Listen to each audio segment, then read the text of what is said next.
The Benjamin Dixon Show is only possible with listener support. Go to www.patreon.com/The BPD Show.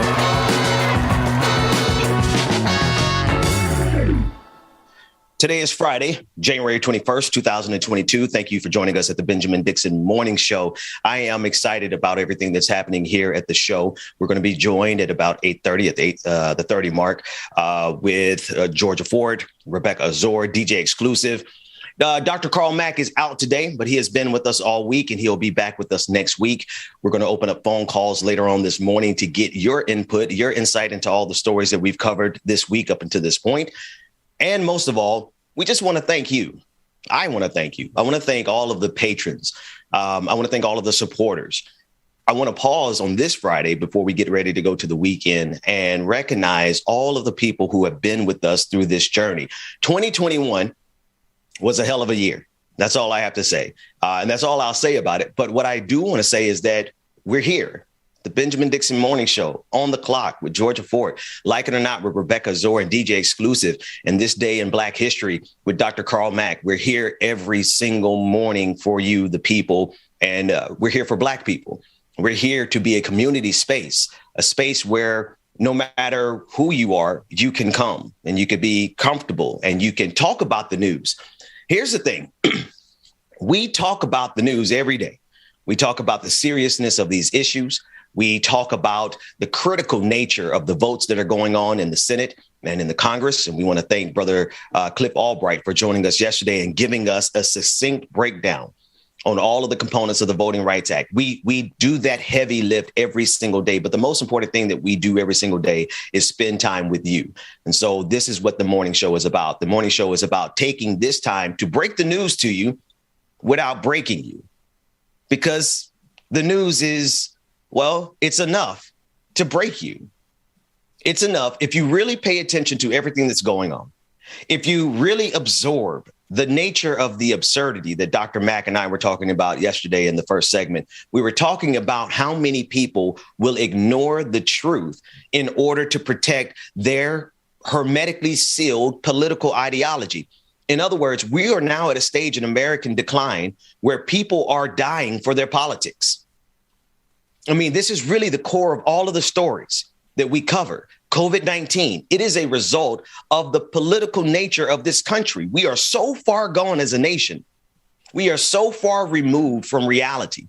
We are so far removed from common sense that there is a portion of this country that's willing to die because of the conspiracy theories around COVID-19 versus the hard science that could have protected and saved so many lives. That is the nature of the absurdity that is the American government and the American political system. There's absolutely no question about that.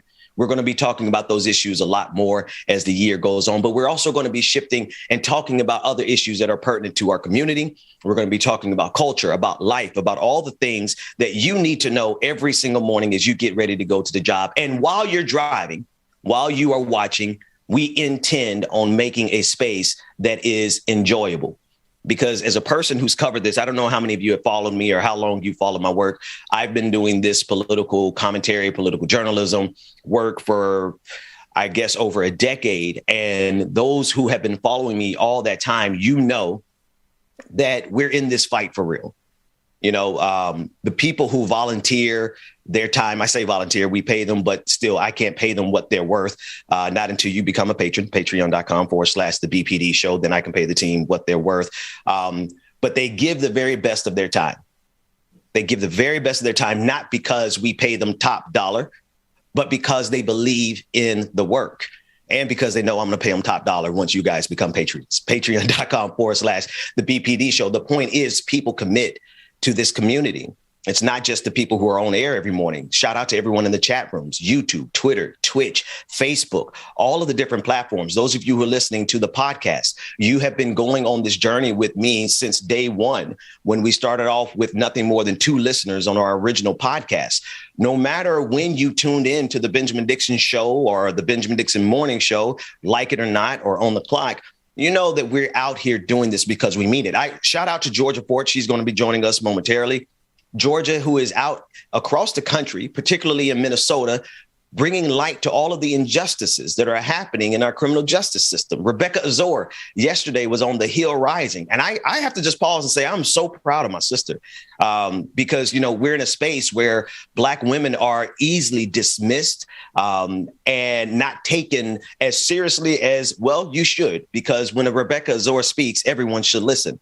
And then shout out to my DJ Exclusive, who not only brings us music and joy and helps our community stay together, but the brother knows what he's talking about. And so I'm just excited to have all of these brilliant minds around us every single day. And I'm so excited to have you, the listener, participating in the show with us. I do want to open up the phone lines as soon as I can get to my spreadsheet and get the number to you, because I want to hear back from you. What's going to happen going forward before we get to some of the news stories? Starting in February, we're excited about our partnership with ACT TV. Just take a couple of housekeeping things, a little Freedom Friday prerogative. ACT TV, we have been partnering with them for about 5 or 6 months now. And I am convinced that it is these type of strategic partnerships that is going to help leverage progressive media voices. Any of you who've been in this space, there are a lot of progressive media voices, but all of us need amplification because we're in a fight against institutions. We're in a fight against big money. Can we just be real? The reason the level of absurdity is so ridiculous in this country, the reason conspiracy theories seem to get more traction than scientific data, it is because there is so much money in this country that is just being poured into protecting a conservative mindset, even if that means costing you your life by ignoring the vaccine. All of these things are inextricably linked. Our inability to get anything done in Washington, D.C. We've been talking at length about the voting rights attack from the conservative movement and the inability for the United States Senate to protect our fundamental democratic right, which is to vote. The reason that is the case is because there's so much money in politics. And because Joe Manchin and Kirsten Sinema know that so long as they continue to get money from Republican donors, they don't have to be concerned whatsoever about what Democrats say to them, what their constituents say to them. They don't have to be concerned about what's happening to the environment because they're making enough money now to probably not be concerned about the future.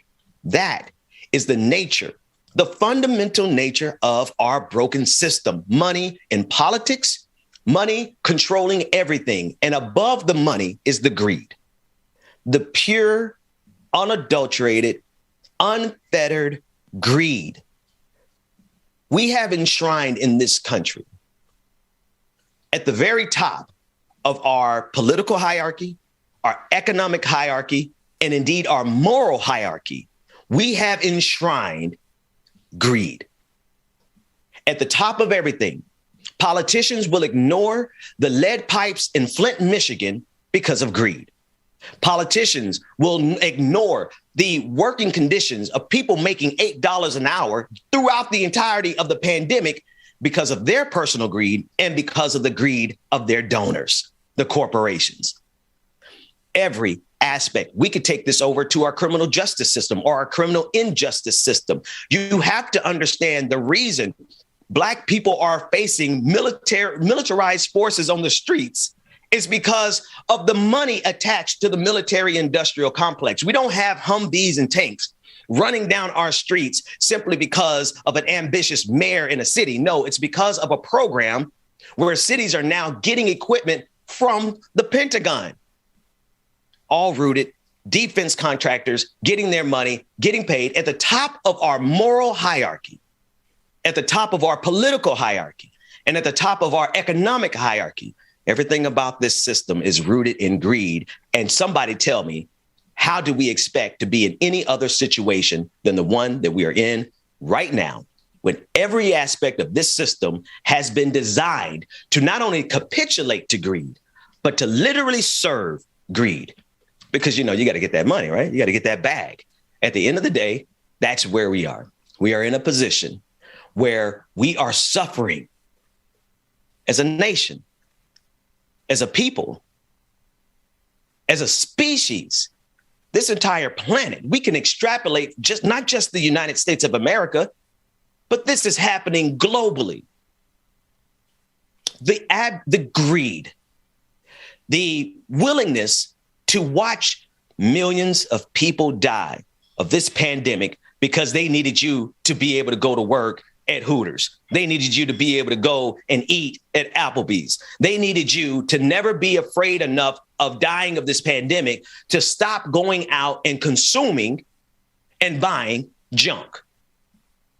That, without question, is the fundamental problem in how we got here with nearly 900,000, soon we'll be at 1 million Americans, not to mention the nearly 6 million globally. But in the United States of America, where we have enough technology, where we have fast enough communications, and we have enough experience, we could have saved probably 750,000 lives.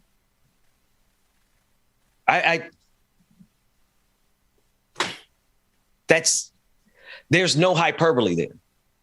There is no exaggeration. There is no bombastic, there's nothing. Let's just think about this, folks.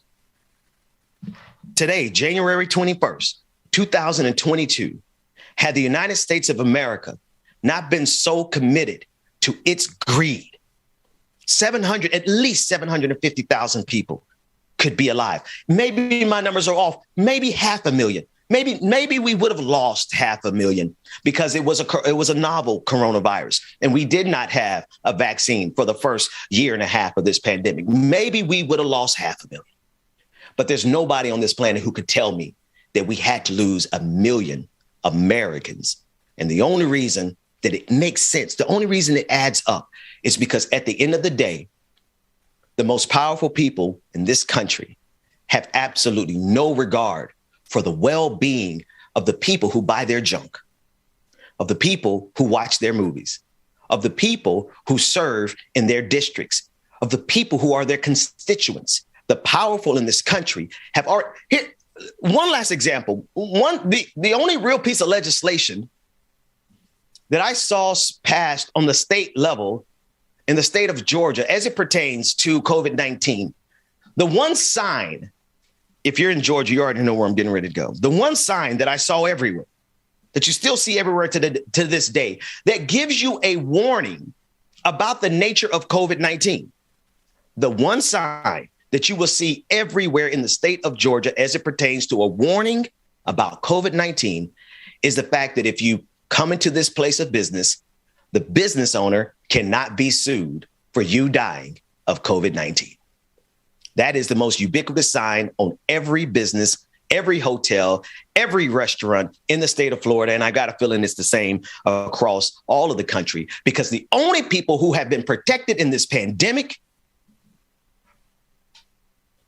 that's right, the only people who have been properly protected in this pandemic have been the wealthy and their financial interests and the financial interests of our oligarchs and the political leaders who make investments into companies that make profits off of the cure for COVID-19.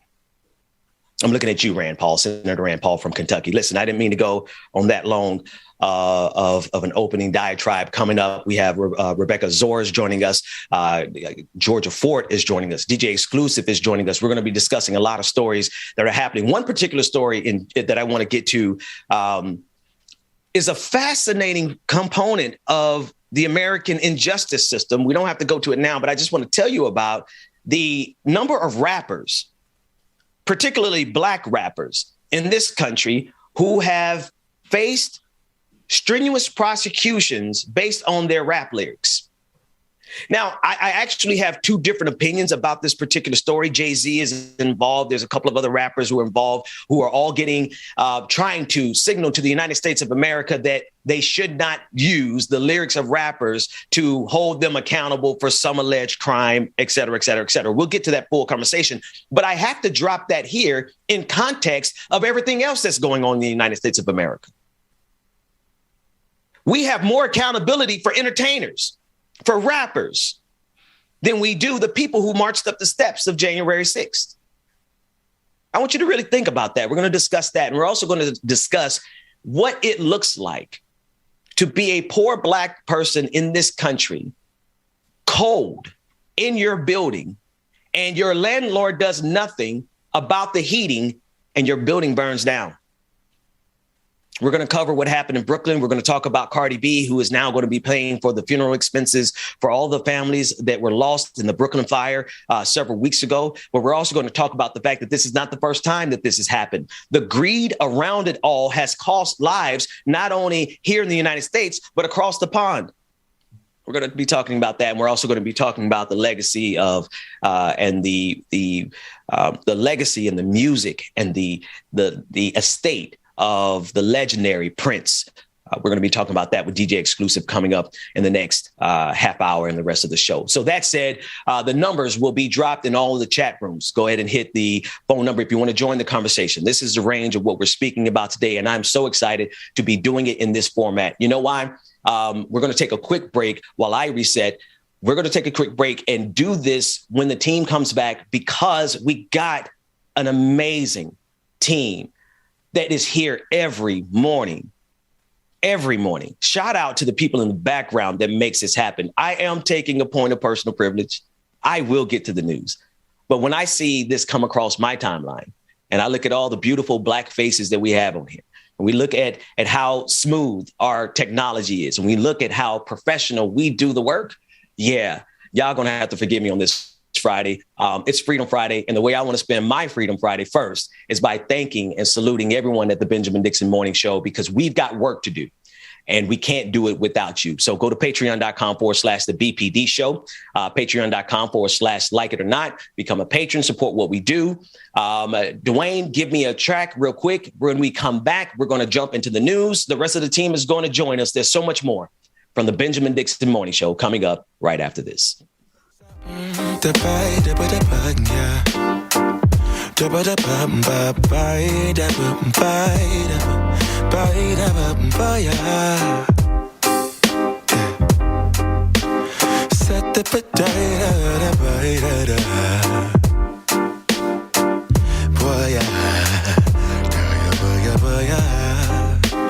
Sunlight that always stays, dinner by the waterway. It's that sweet life. Raise your cross. Made some dude crack a smile. He asked if I could stay a while. I'm living that high life. Time to catch a flight, but you can make me go. Unlocking all the memories of my new home. Ventilated echoes playing to and fro. To and fro. Back and forth, yeah. Caught some kids dancing in the alleyway. Crazy how the melodies began to play, yeah. Tell me how you feel it when you hear the lyric, yeah. My heart's in Stockholm. Now I never wanna go home. I left my heart in Stockholm. Now I never wanna go home. Shopping the girl, I brought a girl on my Vespa. She said I already told ya, yeah, yeah. I never dated a black guy. I said you're brown yourself. Let me offer help. Come on inside. Where everybody knows your name. Everybody knows your name. Time to catch a flight, but you can make me go. Unlocking all the memories of my new home. Ventilated echoes playing to and fro. To and fro. Back and forth, yeah. Caught some kids dancing in the alleyway. Crazy how the melodies began to play, yeah. Tell me how you feel it when you hear the lyric, yeah. My heart's in Stockholm. Now I never wanna go home.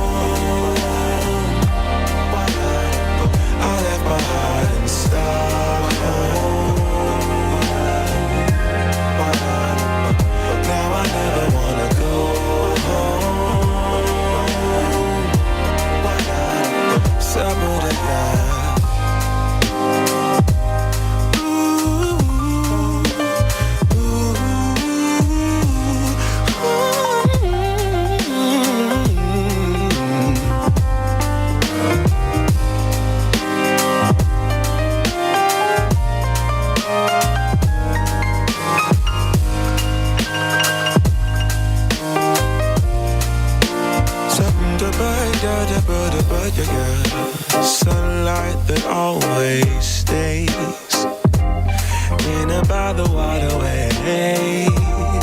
It's that sweet life, sweet life, sweet life. I never wanna go home, go home.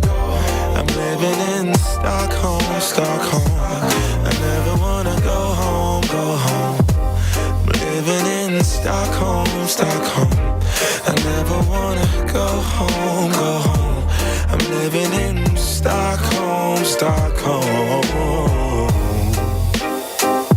Yeah. Shut up, I got the bed,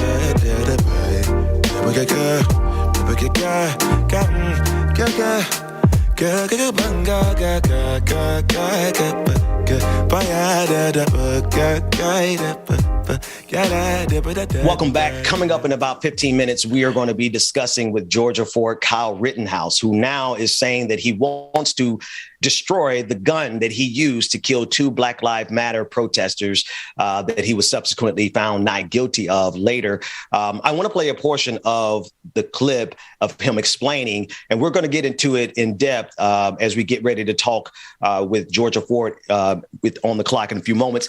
And also coming up, we're going to be speaking about the rappers who are being, tried even more vigorously. They are being held accountable for their rap lyrics, even though the rap lyrics have nothing to do with the crimes that they have been charged with. I want to you cannot have a conversation about the freedom of Kyle Rittenhouse and the celebrity of Kyle Rittenhouse and the fact that he's off with murder. He got away with murder. And now we're talking about rappers who simply are being prosecuted to the fullest extent of the law because of their lyrics. Now, I have 2 different opinions on that issue, but I cannot not recognize the glaring hypocrisy. Before we get to Kyle Rittenhouse, I want to pause. And are we all ready, David? Yeah. Okay, here's a clip. Kyle Rittenhouse describing why he wants to destroy the gun that he used to kill 2 Black Lives Matter protesters. For Kyle Rittenhouse.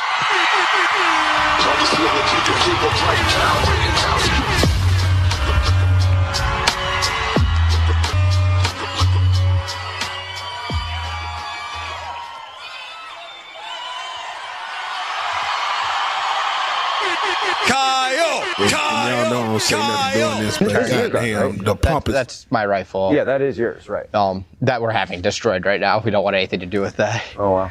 Kyle Rittenhouse, in the wake of his multiple... I heard my brother from another mother, DJ Exclusive, in the background. You're absolutely right, James. Just the introduction alone of Kyle Rittenhouse is absolutely disgusting. It really shows this morning, brother. Good morning, sir. I was about to step away and grab coffee, and when that came on, I'm just like, WTF? Bro, just the pomp and circumstance behind that was just absolutely disgusting, how they're just playing this man to be some kind of freaking superhero. No, you're nobody's superhero, dude. Let's never forget.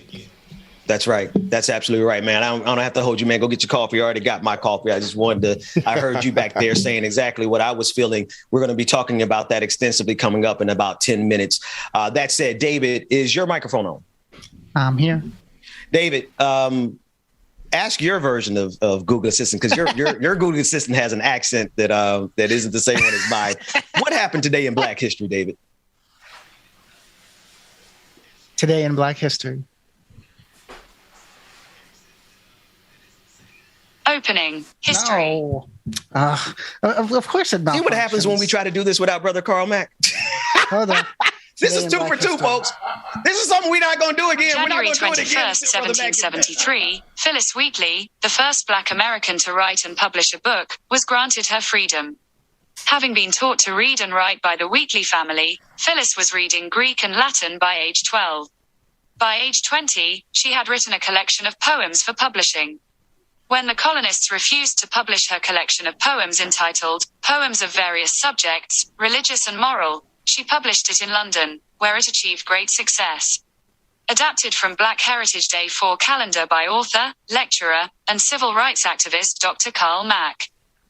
Dr. Carl Mack, that is Phyllis Wheatley, and she the first African-American woman author, period, to be publish a book of poems.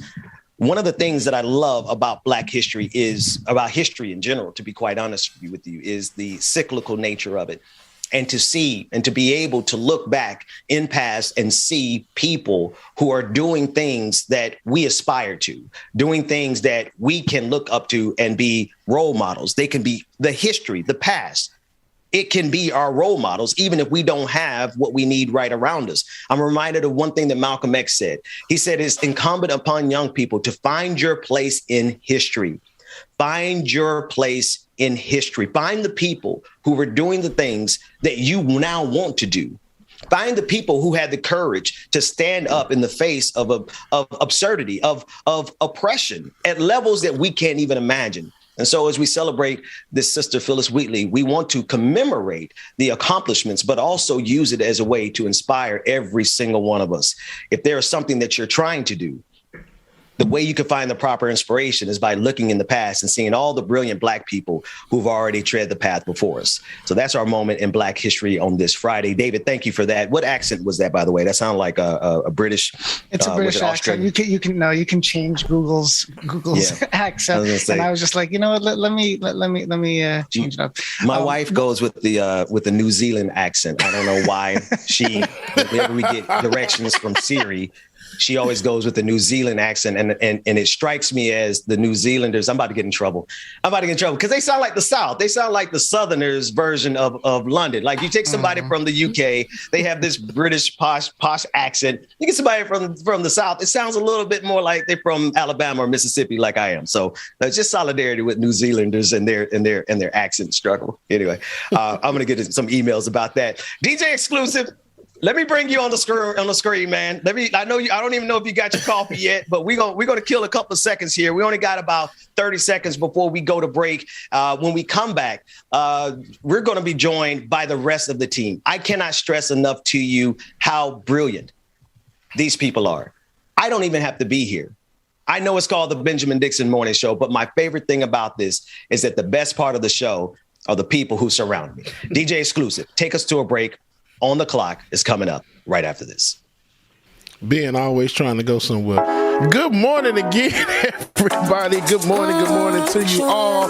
And welcome again to the Benjamin Dixon Morning Show. I am DJ James Bubba Williams.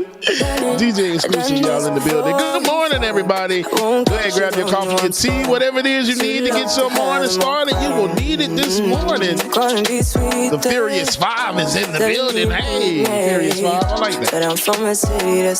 Y'all make sure y'all stay tuned in. We got more coming up next. On the Clock with Georgia Fort is coming soon. She don't love money. She break across real fast like Carmen. When I swim down to the deep end, wanna know all my secrets, honestly. Can you keep it real? Cause honestly, I can tell that you're real fond of me. Baby, don't be shy. I can see it in your eyes. I've been running around. Too bad, I've been sticking out your mind. I know you like it how I rock it from behind. I know you stand how you think. Good morning, everybody. Good morning. I see y'all in the chat room this morning. Y'all come on in and get situated, get settled. Good morning, Mama and Daddy. I see y'all. Hey, Miss Sophia.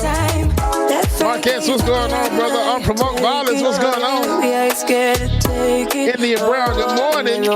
Jesse Camaro, One Source Productions, what's going on? Oh, man, where my donuts at? According to SLP, good morning. Jasmine Tassel, what's going on, Jazz? Roller Dragon, what's going on, brother? Susan Bradley, good morning to you. Brenda Johnson, Latino. Jacob, good morning. Brother Chuck Diesel. Afraid Not, good morning. FNL Flow Dragon, what's going on? Queen Abby, Tiger Katsune Tiger, that is right. Patron party is going down tonight. Y'all don't want to miss it, man. Make sure y'all have y'all face in the place. And if you are not a member of the Patreon, go ahead and join now so you can access the Patron party tonight, man. Patreon.com/LikeItOrNot, Patreon.com/The BPD Show. Y'all go ahead and get y'all sales in. Good morning, everybody. Track the Tasha, Juanita, Brenda Johnson, Starshine Song Dragon. Good morning.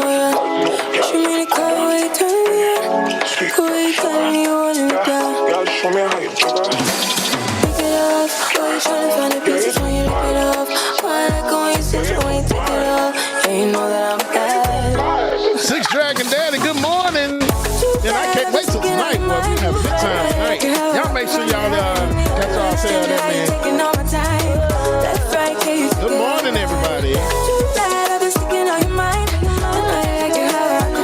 Benjamin Dixon. There is a Patreon party tonight. That's right, can you take it all night?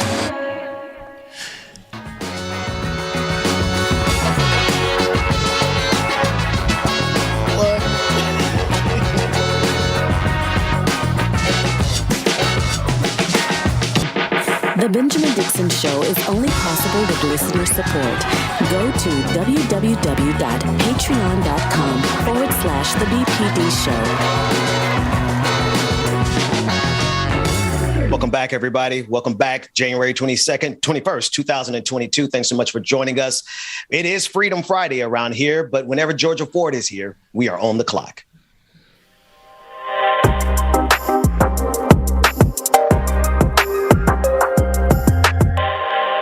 Good morning, and happy Friday. You know, we now at this point, Ben, are well into 2022. And I think people were thinking that 2022 was going to be a new year, but something happened in 2020 where it feels like 2021 was just a continuation of 2020. And now 2022 is starting to feel like a continuation of 2021.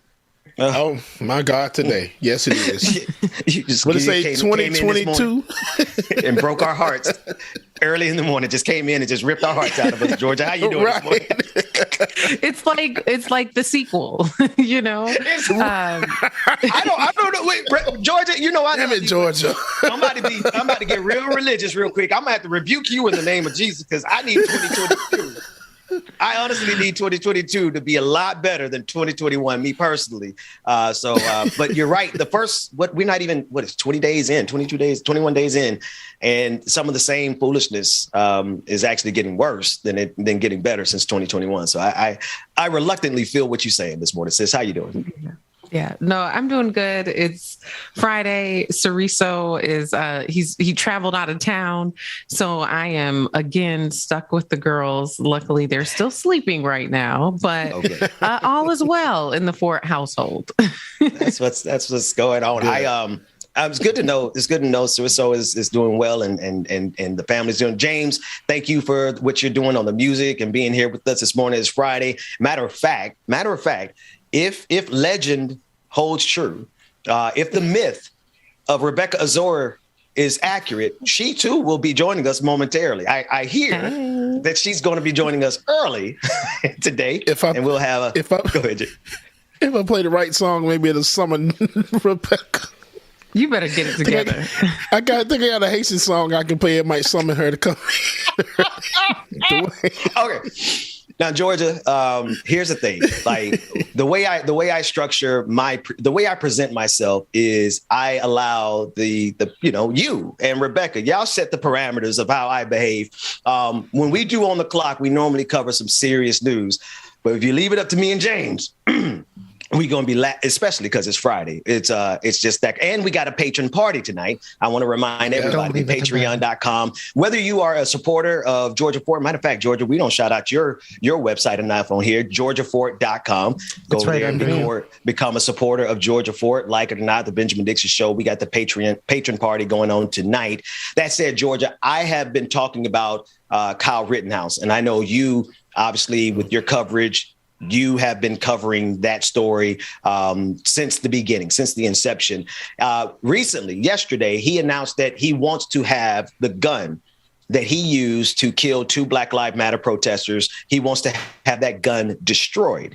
Now, I want to play the full segment. It's a segment from our friend over at the Damage Report, John Iadarola, with the TYT network, as he breaks down this newfound, whatever this is that Kyle Rittenhouse is doing, because I'm sorry, I have a hard time believing that he wants to destroy the gun out of compassion and empathy and those good things.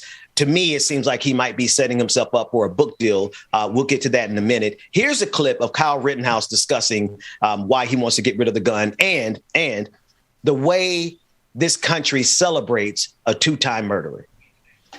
For Kyle Rittenhouse.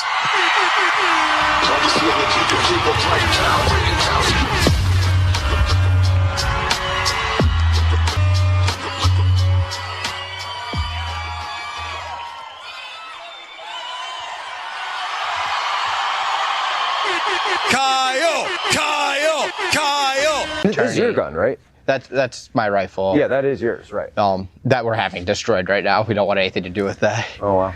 Kyle Rittenhouse, in the wake of his multiple killings, his public image, he wanted to assure you that your beliefs that you might have immediately had about him politically are not true. This doesn't really represent who he is. You think that he's some sort of white supremacist or that this was an ideological thing. That's not true at all. Of course, he then went and did a documentary with Tucker Carlson, and he's appeared on every like caveman right-winger show and podcast and all that in the country. So what's next for him? Apparently, if you thought he might want to be moving on from this whole thing and not having it define his existence, maybe not. He's apparently considering writing a book about his unorthodox journey into adulthood. And by that, he means the time he decided to go and shoot people. His spokesperson, which he has, says that there are preliminary internal discussions about him writing a book. Read that as another person writing a book and him signing off on it. He's not literally going to write one single word about himself. They said it will most likely be a story of a young man's very unorthodox journey into adulthood, what it took to make it, and the lessons he learned along the way. What do you mean what he took to make it? He took a gun he shouldn't have had to a protest and shot people. He learned some lessons about how to make money off of killing people. He definitely learned that. The lessons he's learned is how to be a good right winger. And people are like, hey, you got to do some way to make sure you capitalize off of this attention. So since you're catering to old conservatives, you have to write a book. What is it about what Kyle Rittenhouse would write or someone else would write in his name would make you think, hey, this guy has lots to say that I'd like to hear? Now, that second voice was JR from the TYT network and the Damage Report. Everything that they said, I agree. I think it is rooted in the book. But Georgia, to me, what stands out is the fact that after this man killed those two Black Lives Matter protesters who were white, but they were protesting on behalf of Black life. After he killed them, he started getting enough donations to be able to hire professional publicists, to be able to hire people who could do press releases, to not only that, to get the attorneys that he needed to get away with murder. So it just reminds me of, if you kill people in this country, and you don't even have to kill Black people anymore, you just got to kill people who agree with Black people, you still come out like a hero and get millions of dollars. Yeah. And it's deeply disturbing that here we are in 2022 and you have Rittenhouse who can basically take a page out of the book of the killers of Emmett Till, and it still works in this nation. I've been following the series Women of the Movement on ABC over the last few weeks and just learning more about the trial surrounding those who were charged with Emmett's death. And we know today that nobody was ever charged for his kidnapping or his murder. And the gaslighting and everything that happened to his mother, who stood up and said by any means necessary, she was going to fight for justice for her baby boy. And here with Rittenhouse, I mean, he literally has done the same exact thing that those men did decades ago, and it still works in this country. And so at what point, and it's not because Black people have, especially in the last 2 years, stood up and said that systematically there are things within the systems around us that are continuing to oppress us, that are continuing to produce inequities. At what point is white America going to wake up and say that we want to foster a different type of society? I mean, it made me sick to see that two-time killer on stage being celebrated like he's a superstar, but that's is the society in which we live in. We have fostered spaces where people with these radical ideologies that feel like violence against Black people or violence against people who agree with Black people is okay. We're fostering these environments. And so what do you think is going to come from it? And it's a direct response to Trump having been in office, I think. I absolutely agree. DJ exclusive. I don't know if you don't see it on my side, but I have to confess the legends are true. Rebecca Azor is here to join us in this conversation. That might be the earliest I've ever seen her, but this is an important conversation. I'm such an asshole. Y'all forgive me. I want to bring Rebecca into the conversation. It is a serious conversation. DJ Exclusive, one of the first things you said when you saw that clip, before it even got 30 seconds into the clip, you immediately said how disgusting it was. But what blows me away is we can clearly see that the way they celebrate Kyle Rittenhouse in this country is absolutely disgusting. But to them, it's like they feel like they're on the right side of history, bro. Like I said, it's absolutely disgusting. But I mean, unfortunately, it makes sense. This is the country that we live in, that they celebrate the killers of those that support black people and black movements. So the way they celebrated that man and cheering his name on like he's some national treasure when he's a national POS. And if you don't know what that means, then I'm sorry. I can't tell you what it means. So, but figure it out. No, we're on this show. Not a piece of sugar. Pounds of sugar. Not a piece of sugar. Rebecca Azor is with us early in the morning, sis. I know we're going to bring you in a moment as soon as we get you on the screen, but we hear your voice. How you doing this morning, sis? I'm doing good. Look, I ain't know. Okay. Hey, guys. Glad to be on the clock today. Yes. It is so good to see you. Good to see She's you. like, I'm awake. I'm waking up. She says, trust me. Everything was wrong over here. I'm looking at my mic. I'm like, you guys can hear me? Because I didn't know what was happening. We heard everything, sis. We heard it all. Everything. But thankfully, we were talking. Yeah. But listen, Rebecca, thank you so much for joining us early. It is Freedom Friday. We're blowing away the borders. No borders across the shows this morning. We're talking obviously about Kyle Rittenhouse. The other part of this is how professional sounding his PR team is. I don't know. Do we have that B-roll or the actual language, David, from his publicist? Because now the language coming out of team, he's got a whole team. Say that again, David. This one didn't have that B-roll. Okay, so Kyle Rittenhouse has a whole team now. His family has spokespeople now, right? And I'm not wealth or whatever. That's fine. If you're rich, whatever, we'll talk about that. But I am disgusted with the fact that his wealth, Rebecca, is rooted in the fact that he killed people supporting Black lives. Now, that's why he has publicists. That's why he has attorneys. He's wealthy now because of how he treated people supporting Black lives.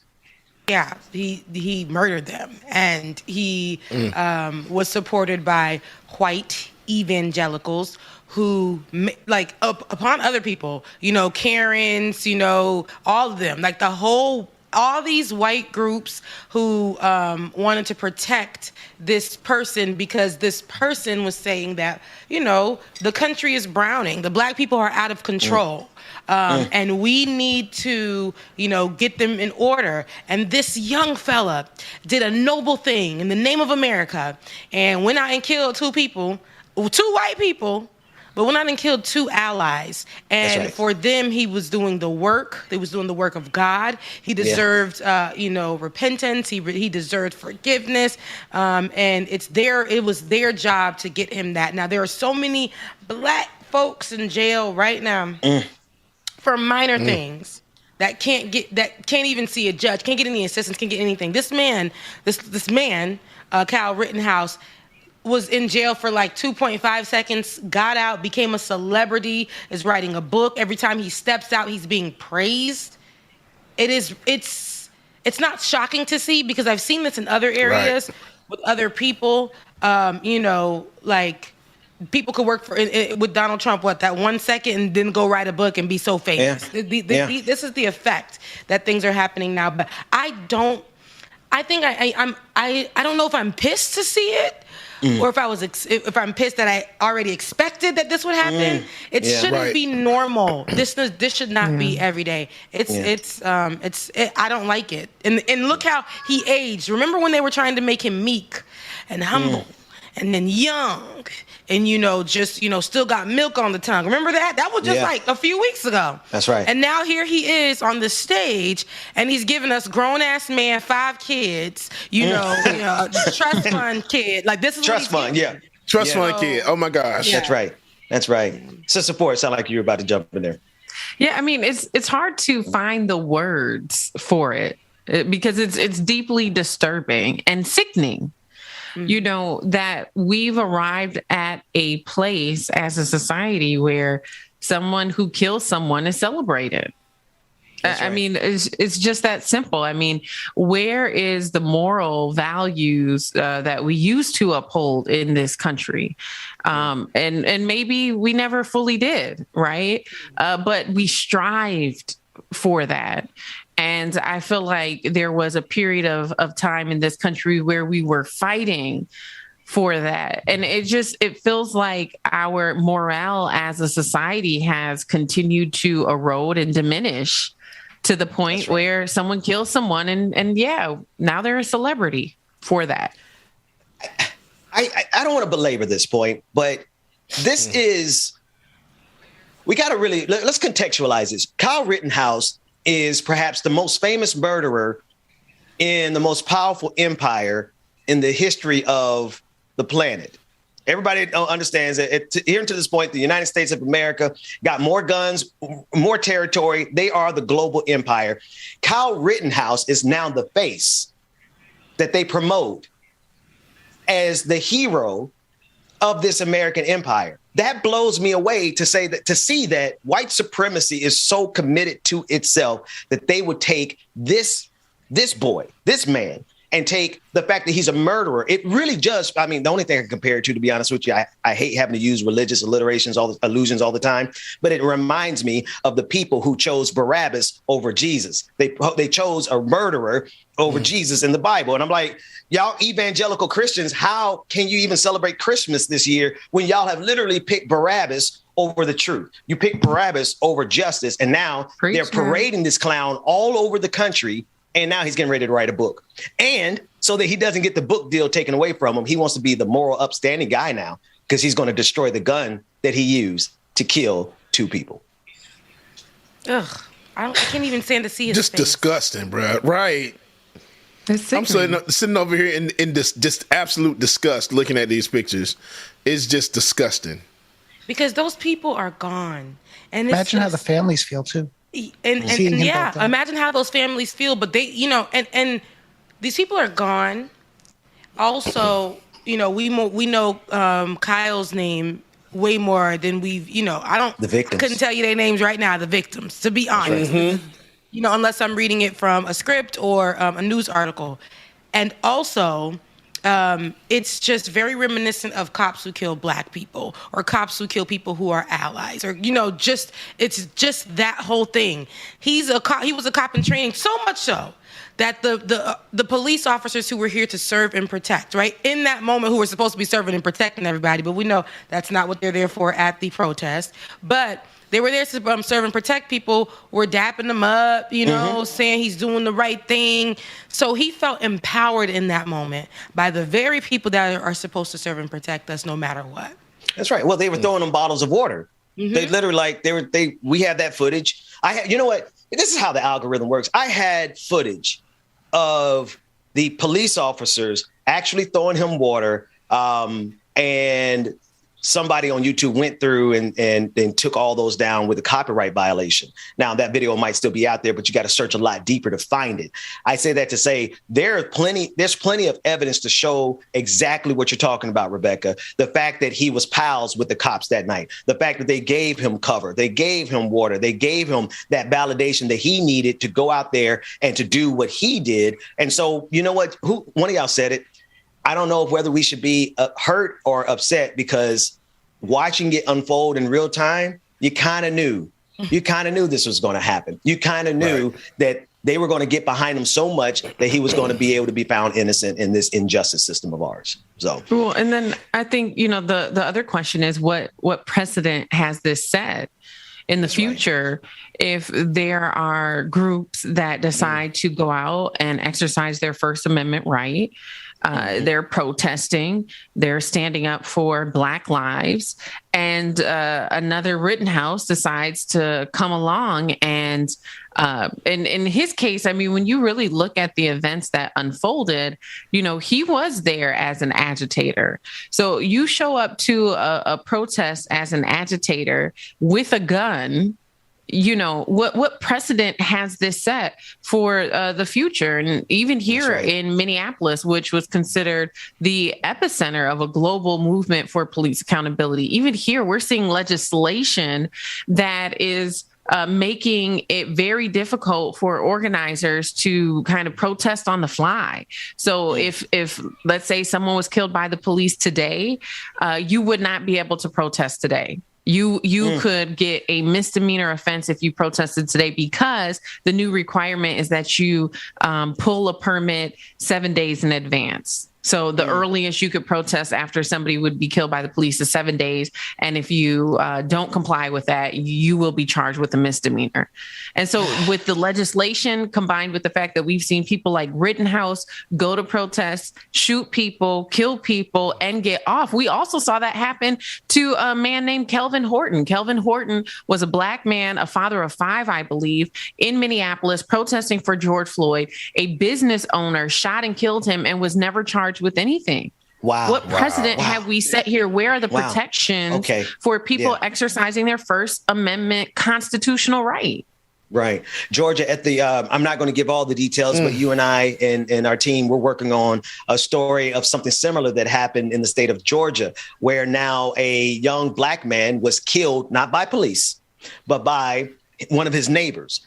And that neighbor was not arrested. There was no investigation. That neighbor is still free to this day, despite there being witnesses who said it was not self-defense. So the precedent that this has set is one where people now, and then, my God, there was a video, I don't think we covered it on the show, but right after Kyle Rittenhouse got off, there was 2 men who were fighting over stepchildren, and the father killed, or rather the boyfriend killed the father, and he wasn't arrested, right? Yep, and we saw the video. Yeah, we covered that on the show. Man, yeah, this is going to make a lot of people, Georgia, to your point, and I know we got to go to a break, but I just got to, it's going to make a lot of people feel like they too can get away with murder. And it actually happened another time as well, too. I'm not sure if we covered it again. An off-duty sheriff not only shot and killed a Black man, but hit him with his car. And when he got up, shot him through his windshield. So it's continuously happening now, where these people are thinking that, we can claim self-defense, or I was in fear of my life. You had a freaking pickup truck that you hit this man with, that you used your car as a weapon and still shot him through the windshield. Well, and this is why we have music. Let's take a quick break. When we come back, we want to talk about the other side of this story. While Kyle Rittenhouse is a celebrity, there are celebrity rappers who are now being faced with more accountability as a result of their lyrics than Kyle Rittenhouse as a result of killing 2 people and then being acquitted. We'll talk about that when we come back with Like It or Not and Cardi B. A whole lot coming up next on the Benjamin Dixon Morning Show.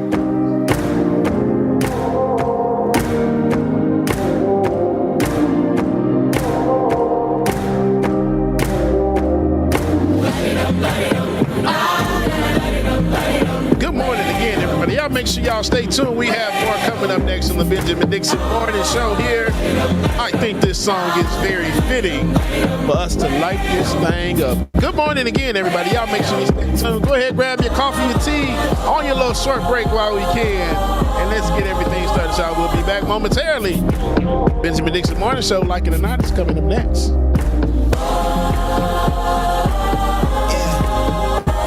Laura Strada, good morning to you. I'm in line with the stars, I'm in sync with the earth.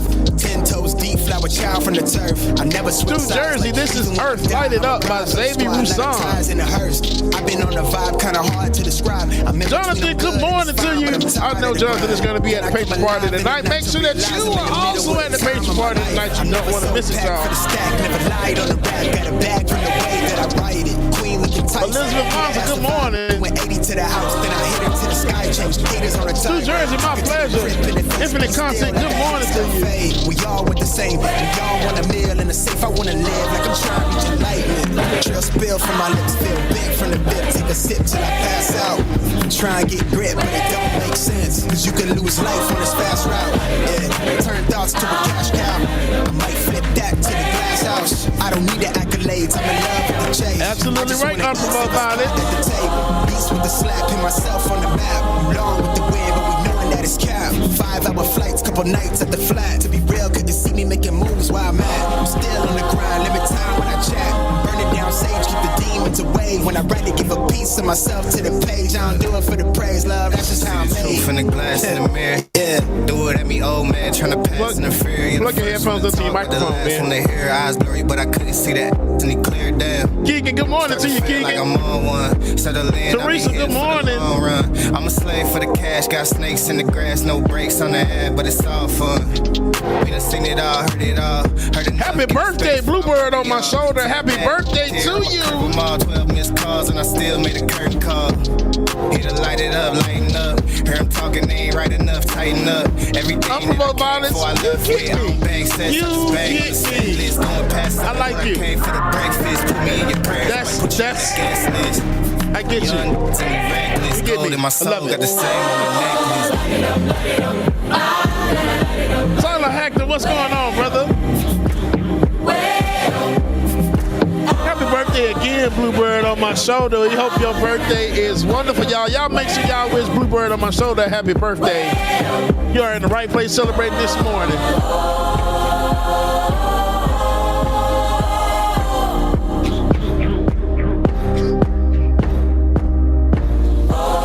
Shelby Hall, good morning to you.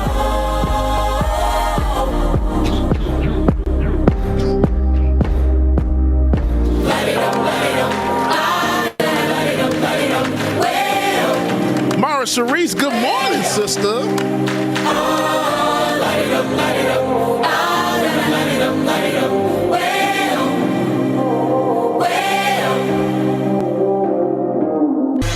Like it or not, with Benjamin Dixon starts now.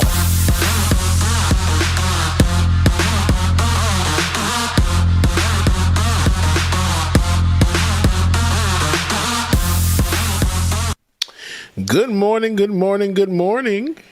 Good morning and welcome to Like It or Not, where we're free to tell the truth and not care who doesn't like it. It is Friday. And Rebecca was ready to jump the gun. She was ready to jump the gun, child. I seen that she was ready to jump the gun. She was ready. She didn't think I saw it. I saw it. She was ready to get in there, girl. Good morning, good morning, good morning. First and then Ben and then Rebecca.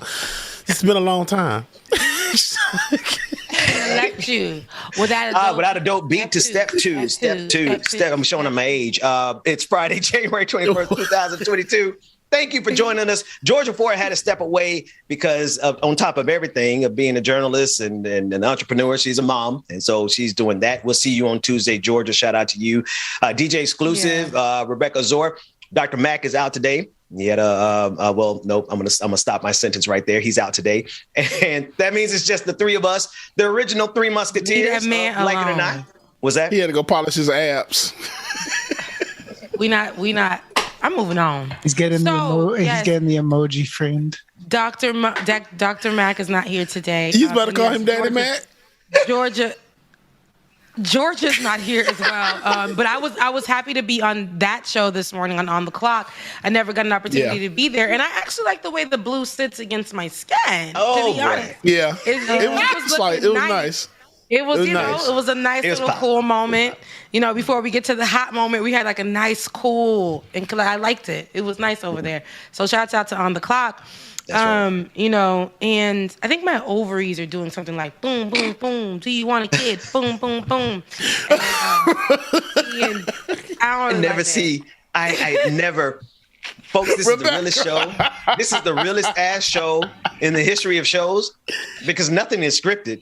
I really have no idea when Rebecca's going to come around the corner and say something like my ovaries were kicking and doing somersaults last night. But you know what, Rebecca? I feel you because my ovaries be doing the same thing like, oh, I want a baby so bad. But then they're also beating me up for not being pregnant too. So that means, but when I see when I see like babies and stuff, I do, you know, I get so excited. Your baby is beautiful. Right. And look, it's an exclusive picture, so y'all can't see it. Yeah.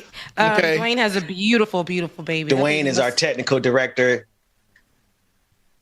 She might make an appearance. I would love Make sure you show them with all, you know me, because I'm like a kid too. I like to go into studios and just sit and look at the lights flashing and stuff. So make sure you put up and let people see all the flashing lights because I want to see it. That's it. She must look like her mama. Don't play me. I can still take Dwayne is our technical director. He's the one in the back that keeps everything moving and transitioning so smoothly, and he's got a new addition to the family. And he sent us a picture of this precious baby in our private Slack. It's up to you, Dwayne, whether you want to show that precious sweetheart publicly. How old is she now? What's today? Friday? Oh, she's 12 weeks today. 12 weeks today. 3 months. Wow. You could have said 3 months. No, there you go. So now you're in the week. It's not technically. So it's not technically 3. When is it technically 3 months? The 29th. I guess 13. Yeah, somewhere. Oh, okay. Okay, So, I got you. And so that's why everybody say weeks like that, because I'll be one of them like, yeah, she's 38, 96 weeks. Now, when you're moving past 12 months, she's 225 weeks. 12 months.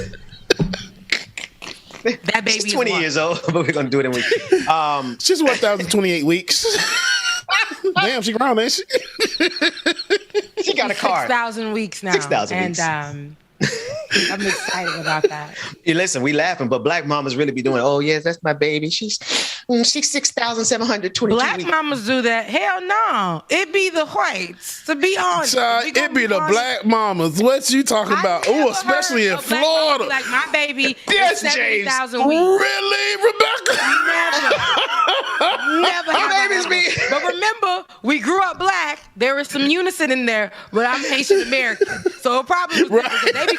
They be calling their kids that's about 3 weeks, 3 years old. That's okay. It's because y'all, because baby coming out with full beards and stuff. You know, my nephew came out with a whole full beard. My mama was like, he was stressed in the belly. He was stressed in the belly. That's why he came out with he was stressed in the belly. That lady was stressed in the mouth. Wait. So listen. Since we here now. We were talking about these new babies though, like these pandemic babies who were born either during the pandemic or grew up. Like my little boy just turned 4 years old, and I promise you, this is a different breed of baby. You got to be professionally trained to raise these little terrorists. Because I promise. I mean, don't be wrong. I love my son. I love my son, but when he decides to turn, and then the thing is, it's like he knows his rights already. He be turning up sometimes about stuff that he's right about. And I just have to sit there and listen to a 4-year-old make a good point. Y'all better be prepared to have kids in this pandemic and afterwards. That's crazy. One of my best friends has 3 sons, and I was on the phone with him yesterday when he took 2 of them riding to the store. When I tell you, the oldest one I think is maybe 3 or 4. When I tell you, he sound like he looks like he about 6 or 7 because he's already that tall. And then it's like hearing him talk, it's like that little man been here before, bro. Right. It be making good sense. Good sense. And I be wanting to tell them to be quiet. Go, you know your place. But they be maybe making so much good sense. I should be deplatformed if I didn't sit there and listen to them read me for filth when I did something wrong. Because they don't let me get away with nothing. Shout out to my nephews and my godchildren, my 2 godsons, Elias and Elijah. And EJ. I was just telling you guys during the break how, my best friend has pandemic babies. One grew up in the pandemic. He was about 1 when, we started the pandemic. And then, that's right. Yep. Then she had her other son during the pandemic. And, that kid, EJ, he's the baby. He is a different breed. That boy, he been 17 since he popped out the womb. But it was it was just the growth from Elias just going from 1 year old and being like he doesn't want to talk to anybody to just moving into Tati. I was just telling you guys, look at my bronchiosaurus, and I'll say something else, and he's like, no, it's a bronchiosaurus. It's definitely like a carnivore or whatever. And then he'll be like, yeah, and this is my Tyrannosaurus Rex, and this one is such and such, and it eats this and that, and then this is why its neck is long. And then I was just telling you guys how my best friend actually helps him open open up and talk about his feelings, and he can express what made him feel that way, why he felt that way. And I just, it's crazy. Let me tell you, and you said he's about 4. Or is it crazy though, Ben? Because when you go to other countries though, kids be about 1.5. Full conversations. Doing calculus. Doing calculus. For the family. Running equations. Maybe it's just America. Maybe it's just babies born in America, and we're surprised. Y'all are foolish. Because our black babies are no longer like those. We take care of our own kids now. We ain't leaving y'all. We ain't leaving our kids. But them babies those babies out of the country. I swear for God. I swear to God. Quadratic That's how I hate to say it. Those 3. kids are like speaking multiple languages, and then multiple languages, full Creole, learning English at the same time, and French and Spanish at the age of 2. They know how to put their hands on their hips like this, and talk to you and some stuff. Roll a little neck. Yeah. And they know how to go play outside at 2. Whose kid? That's a baby. That baby should not be playing in these mountains. Don't you put your hands on your hip and talk to me. They'll go across the street. The parents I don't care how smart you is. The parents be like, go get some sugar across by the neighbor's house, Kai voisin. And they will go and get like sugar and eggs and bring it right back to the house at 2. I ain't sending my baby to wear 2 to get them living for themselves. Damn, they're cooking their own meals. Hey, they so grown when they back out, they turn the radio down to make sure they can see. That's how grown. This is true. Look, I've seen Asian TikToks of or TikToks of Asian babies cooking Asian food for the family. I'm like, see, what is going on? But is this? Is it because we grew up here in America? This is not normal to us, or like I don't know how to feel about that. Is this abuse? I do think I think the babies. There's a video, and I haven't been able to find it, but I'm going to say it on air. Maybe somebody in the audience can help us find it. There's a video of a woman, a white woman, but she was talking about her baby who was like 4 or 5 or 6 rather, discussing how they were not from here, that they were from a whole nother. Now it kind of got a little ancient alien kind of creepy, but the way the lady explained it. How a child, wherever the child got this idea from, at 5 or 6 is able to explain that they are not from this planet. And I'm like, okay. Get that kid out of my house right now. And we bind in the name of Jesus. You're doing a lot of rebuking. Loose me I'm going to be the one that's don't sit right there with the child and say, okay, tell me more. Tell me more. That's why what's the cheat code? Outside. That's why. Can you call them for me? Can you call them? The kid is outside. Can you take me if we're waiting on the kids for the aliens to come. I am not from this place. You better get out. Loose me right now. Come on, Rebecca. Do you want to come to the planet with us? Get out of here. All right. I do have a transition. Before she get fussy, here y'all go. Okay. Oh. Hey. Oh. Look at James' forehead. I know, right? God damn it. Hey, Mom. She's so. Oh, you matching with her today? Look at Jane. Dwayne got that. What is that? Fuchsia that you're wearing? What is that? He got hot pink on the wrist. Yeah, it's pink. Hey. It's pink. Hey, matching the baby. Hey, lady. Oh. All right. She's gonna grow up, and man, you're gonna have gray hairs by the time she turned 1. Already got gray hairs. I love that she's gonna be switching the show when she turned 2. It's there gonna it be is. With the whole headset on. She literally is so beautiful, and she is. See, look, I just can't wait for the day. That's why you're look, Rebecca. Rebecca, look. Yeah. So we can collaborate, Rebecca. We both stay in Atlanta, girl. As long as you have a boy, then I'm cool. I want a girl. I want a girl. Damn. Wait. James said there's a potential for cross-pollination between the two of you on like the show. My eggs. Look, and I want to get knocked up. Properly. I was going to do the turkey base the method. Oh, I'm done. Moving on. Let's go. Let's talk about Jay-Z. What Jay-Z is working on. It's a hard transition. I could transition through Lil Wayne and his lyric about being an alien, but I'm not even going to work that hard. Let's transition to this story about the rappers. Rappers getting held more accountable for their lyrics than white folks for overthrowing the government. Now, I have two different feelings about this next story. David, I know you prepped us, and we did a production meeting last night. But what media do we have here? I want to put something on the screen so we can have this discussion, because part of me, we have. Go ahead. So we have some B-roll that has quotes and information, but we have a clip that summarizes it briefly too. Let's run the clip. I want us to take a listen to, and I have two different feelings about this, but it is something that Black rappers in the United States of America are being held more accountable for their rap lyrics than those white boys who marched up the step on January 6th. Let's take a listen in. Jay-Z, one of several artists teaming up to block rap lyrics from being used in court. New York lawmakers introduced the Rap Music on Trial bill back in November.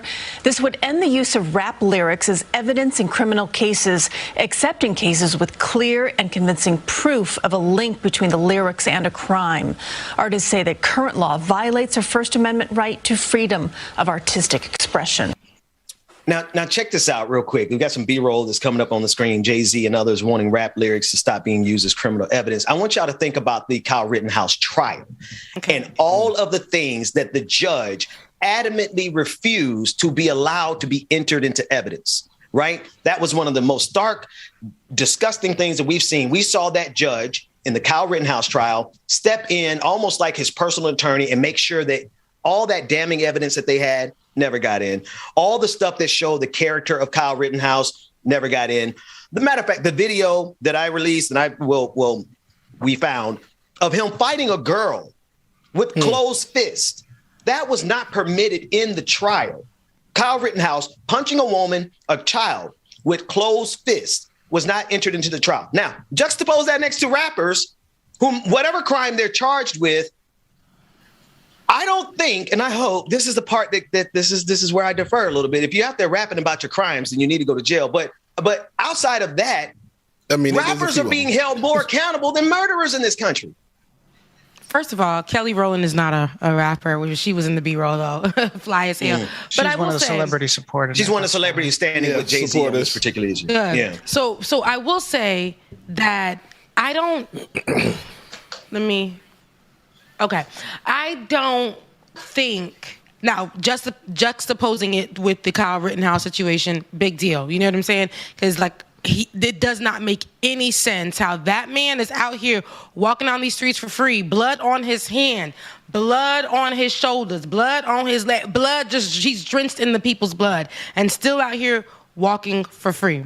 Now, rap music can sometimes be motivational for people to go do what they do. Now, I ain't gonna lie about that. That's my opinion.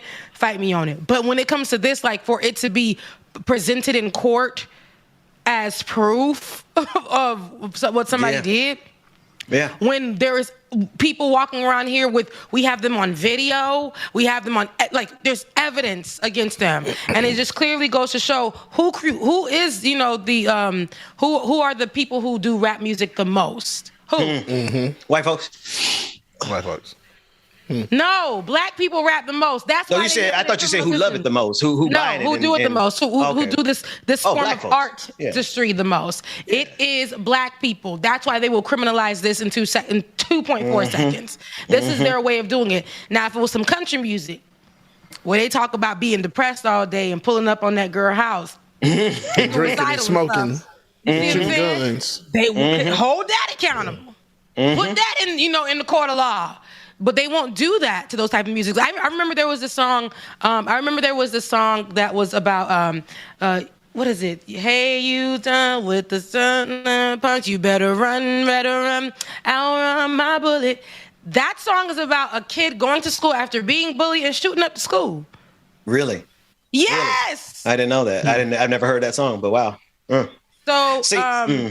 You better outrun my gun or something. I think that's what the name of the song is. Now that song itself, I'm like, can we present that? Because that is Kyle Rittenhouse. That is those students that are shooting up schools every day who are white. Those songs are motivational for them. Those are criminal itself. Can we use that in the court of law? They won't use those little pop songs. They won't use those, but they're gonna go ahead and use. Yeah, what you rapping? Pumped Up Ben, Kicks. what you rapping? Pumped Up Kicks. Go read Pumped the lyrics. Up Kicks. Yeah. But y'all right, and it's one of those things where if you're gonna try to let's put it out there, if you're gonna try to accuse rappers or damn, I just can't forget all my damn words today. My brain's all over the place. It's but Friday, if it's one bro. of those, this is right. This is permission. It's permitted on Friday. It's expected. Right.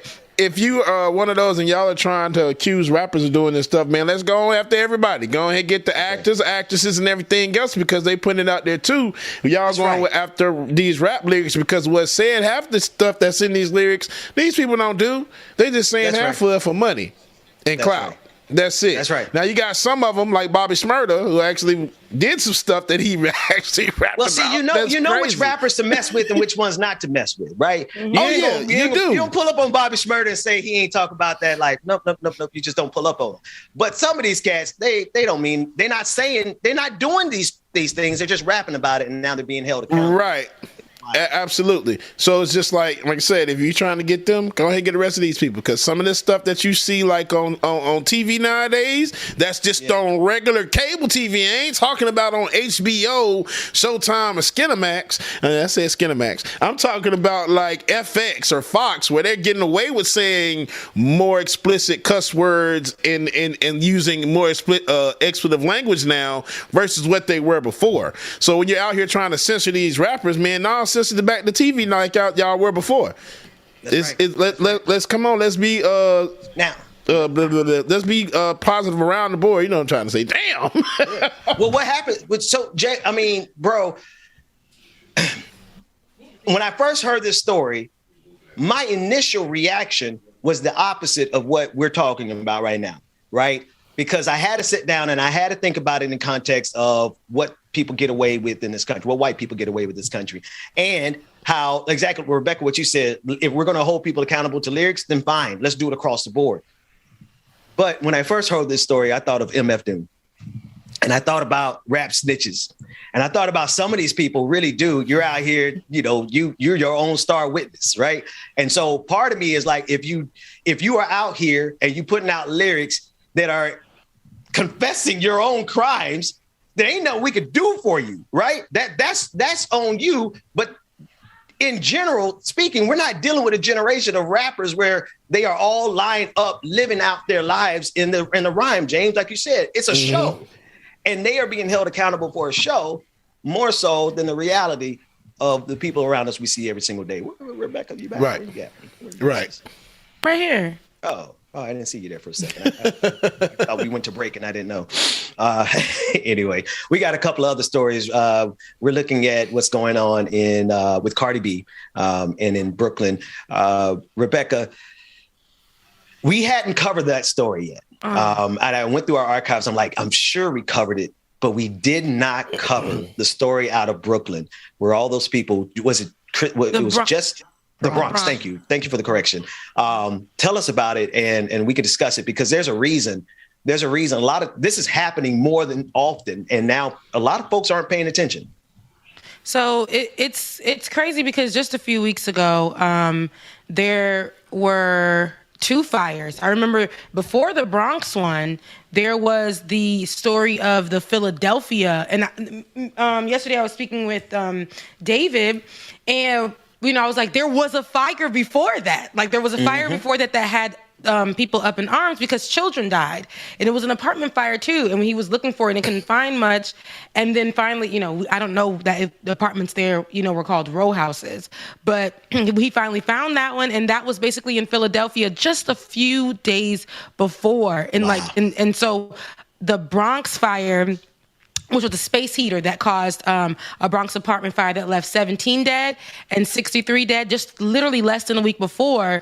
The house fire in Philadelphia killed 13, including 7 children, and that was a Christmas tree that ignited. So, both of these happened literally in less than a week, and that was 30 people in total that died in urban housing in Philadelphia in New York. So I want to focus on that before we get to the Cardi B point of it. That's right. I want to focus on that because it's in urban housing, right?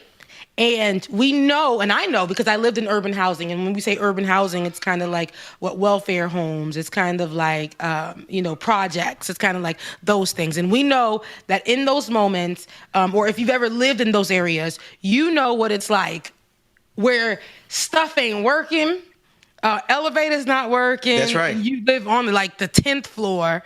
Nobody has come. You have made multiple complaints, to the city about it. There are unsanitary things all across areas. If somebody was shot there, blood will be there. And yeah, this is my own story. Blood will be there for weeks, months, just sitting there. Sometimes you have to go through the emergency door. And when you go through the emergency door, there's no alarm that goes off in the building. Very problematic. So none of these, what I'm saying is none of these are usually up to code. The city doesn't care sometimes, most times, in these underserved communities that are usually, when we say urban communities, we're talking about Black, or Latino communities in these cities. Philadelphia is a big city, and so is New York. It's just knowing that a space heater was an issue because the state didn't come and put any AC or heater in this area, knowing that it's cold in the Bronx. That's right. And they did not make sure that it was up to code, so they were providing space heaters, or the people themselves were getting space heaters that were probably not for those type of buildings. Those space heaters, once they flip over, they can cause a full fire. That's why they make them now where if it flips over, it turns off automatically. And in the other home, they were saying that in Philadelphia, it is alleged that it wasn't even up to code, where they didn't even have a fire extinguisher available. Wow. In the row house. Wow. So in these particular moments, and in these times when we look at these stories, it's kind of like this is the bigger issue here. Yeah. They don't care about Black lives. They don't care about the living situations and how people are living, and if they're up to code and if they are safe in these communities, because they're the projects. They're just urban communities. They're just Black people that are going to make do with what they have. And that is very problematic. Now it goes to show us that we lost 30 people in less than a week in fires in these communities. Yeah. Yeah. So I'm thinking about and it reminds me of the Grenfell Tower fire in London, and that was a few years ago, but it was a very similar situation. But in that case, more than I think 72 people died in that fire. And I want to give a shout out to I can't think of Raven's last name, but I follow her on Twitter, our Haitian sister Raven, who posted a comparison of the faces of the victims in the Bronx and the faces of the victims in the Grenfell Tower over in the UK. And they were all Black. They were all majority migrant or immigrants rather. And it looked like a lot of them were either Muslim or, they were immigrants. They were family. They were people who are the most likely to be taken advantage of by a system that won't recognize all of the complaints about how cold that building was. But then after 8 people die, you have the new mayor, Eric Adams, comes out and goes on his tour, which that's what you do as a mayor. You go on the tour and you take a summary of all the people who were killed and you make a speech. But what you could have done before this was to make sure that they had adequate heating such that they didn't need a space heater that turned around and killed so many people. Right. And that's the thing I hear you talking about, Rebecca, is that all of this really stems from the fact that nobody actually cares that they're freezing in these towers in the north. It's Black people. I remember living here in Marietta, in the townhouse in Marietta, and it was a developing area. It was considered the hood. Franklin Road was what it used to be called before. Franklin Road. If you ever live in the Marietta, yes, the hood of all hoods there. Yeah. Very, very. It's not that bad. But I ain't had no money. Well, no, for Marietta, comparatively speaking, yes. But honestly, and it's not even like it's like. I would say it's not, an urban area. That's what they called it. People were always scared to move there. Yes, you would always see police pulling up to the liquor store, which was right next door. But I'm going to say this. When we moved into the house was supposed to be, it was a townhouse. The house was supposed to be upgraded. And I needed a place to stay really quick. It wasn't upgraded. Who cared? I made an argument with the front, and I'm like, y'all, upgrade this as we go. One day I came home, you guys. I had a big hole in the middle of the kitchen floor. The bathroom sink was on top of the kitchen counters. Dust was everywhere. It could have been all kinds of things. You know what they say in them commercials? What them things be in the house? I forgot what it's called. But they're like, if you or if your family member has been exposed to asbestos. It could have been any. It could have been any of that. Now, mind you, me and my sister were like, we can't even go downstairs. We can't get to the kitchen. We can't get to the bathroom. We had to just keep going upstairs. We didn't know if we used the bathroom upstairs, would have leaked down. We didn't know what was going on. Jesus Christ. Remember when it was like a snow day so bad, everybody's cars were just sliding. This was not the Snowmageddon. Mm-hmm. This was when we were stuck at the that place that we were working at, and they told us that we had to come in. And you lived 90 hours away. And the snow came down so bad. I remember that weekend. Yeah. We were so fearful. My tires were not built for that. If you think I have my tires changed at all in 5 years, you better not believe that. Child, that was when you drove that little red car that would be skidding around everywhere. Yes. And you know what? They did call me. I just want to put a pin there. They called me because they knew I had moved just down from Boston, James, and the bosses were like, "Well, everybody's complaining and they're a little scared of the snow. Do you think we should let them go?" And I'm like, "Yeah." Like, I don't know what you expect me to say. Day off. Just get the hell out of here. But it was about that much snow, James. It was about that much snow. No, it was not, Ben. I have a picture. It was not that much snow. It was a lot of snow. It was a lot. Rebecca, was you one of them people stranded on the interstate when y'all got like a half an inch of snow down there? No. But we're not going to laugh about that because Georgia wasn't prepared for that. So, but that second time around, that second time around, I didn't want to be stuck. But I say all this to say it was freezing. That's right. Okay. Our AC unit, our heater was not working. It wasn't working at all. And they came and gave us a heater. And mind you, the whole house had like dust in it, everything. We get the heater and I plug it in. It blew up, like it sparked. It blew up. The devil is a liar. But we were so cold that we kept trying. And this is in Georgia. Sparking. Yeah, we kept trying and kept sparking. They were like, well, we can't have anybody come out to you. We don't have anybody on site. And I said, but it just said you guys have a maintenance person on site here. They were like, no, we don't. And, and we shouldn't even be really utilizing your home because it's under construction. I said it wasn't under construction when we moved here, and y'all decided to do construction when we was at work. What are we talking about? So it was just an unlivable place. If it were to catch on fire and we were upstairs, we wouldn't even have access to going downstairs. Wow. Nothing. So we had to really kind of sleep with our backs up. It was so cold while just monitor the heater, but it was so cold that we had to utilize it. Rebecca, I didn't know that's what you were going home to that day. Yeah, it was, yes. And the way I was going home, I was sliding. Yeah. Because Jesus, you do. It wasn't that much snow. It wasn't that much snow when we left. When we left, it was about that much snow. But shortly thereafter, much snow for my tires, which were not. Shortly thereafter, it was Boston level snow. So I'm glad we got out of there. I didn't know that you had that situation going home though.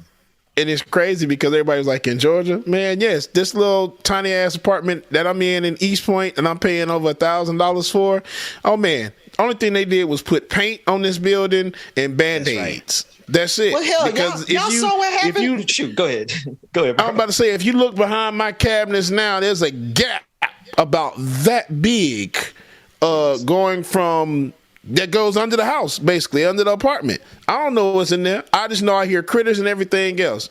And you try to call and talk to somebody, of course you don't get anybody. I'm waiting for pest control still to come out now because I got a freaking rodent running around my house.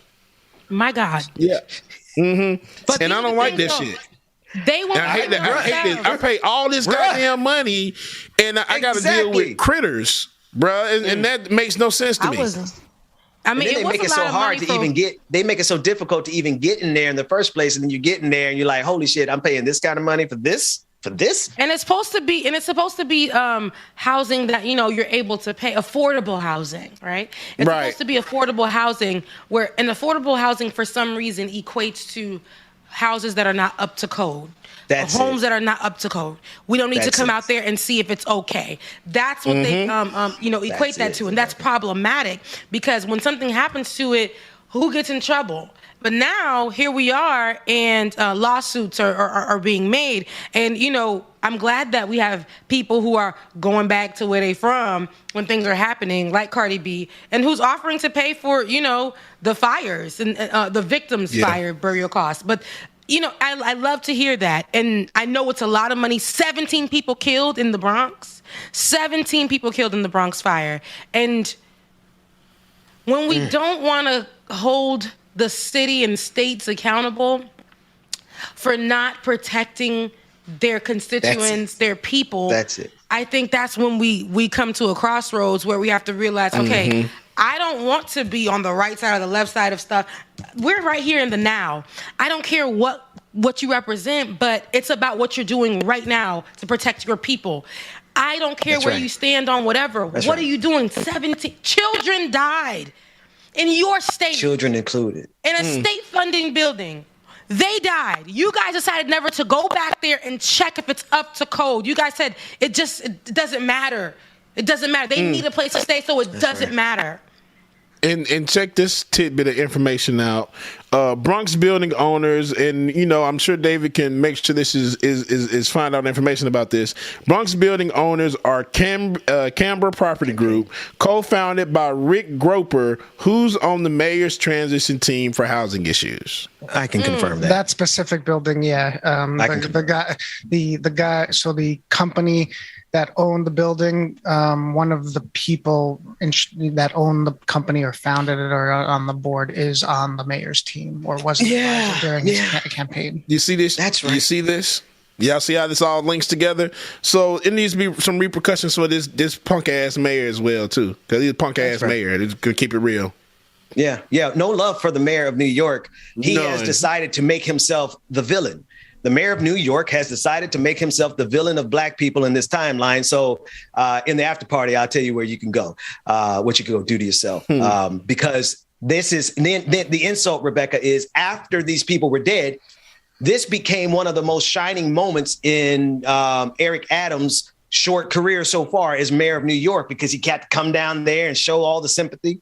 He got to go down there and act like he was heartbroken. He got to go down there and make all the press releases and statements. But at the end of the day, his people, the people on his campaign that made donations to him, they the ones that own that building where 17 people just died. Anyway, guess that's that. Hey, Rebecca.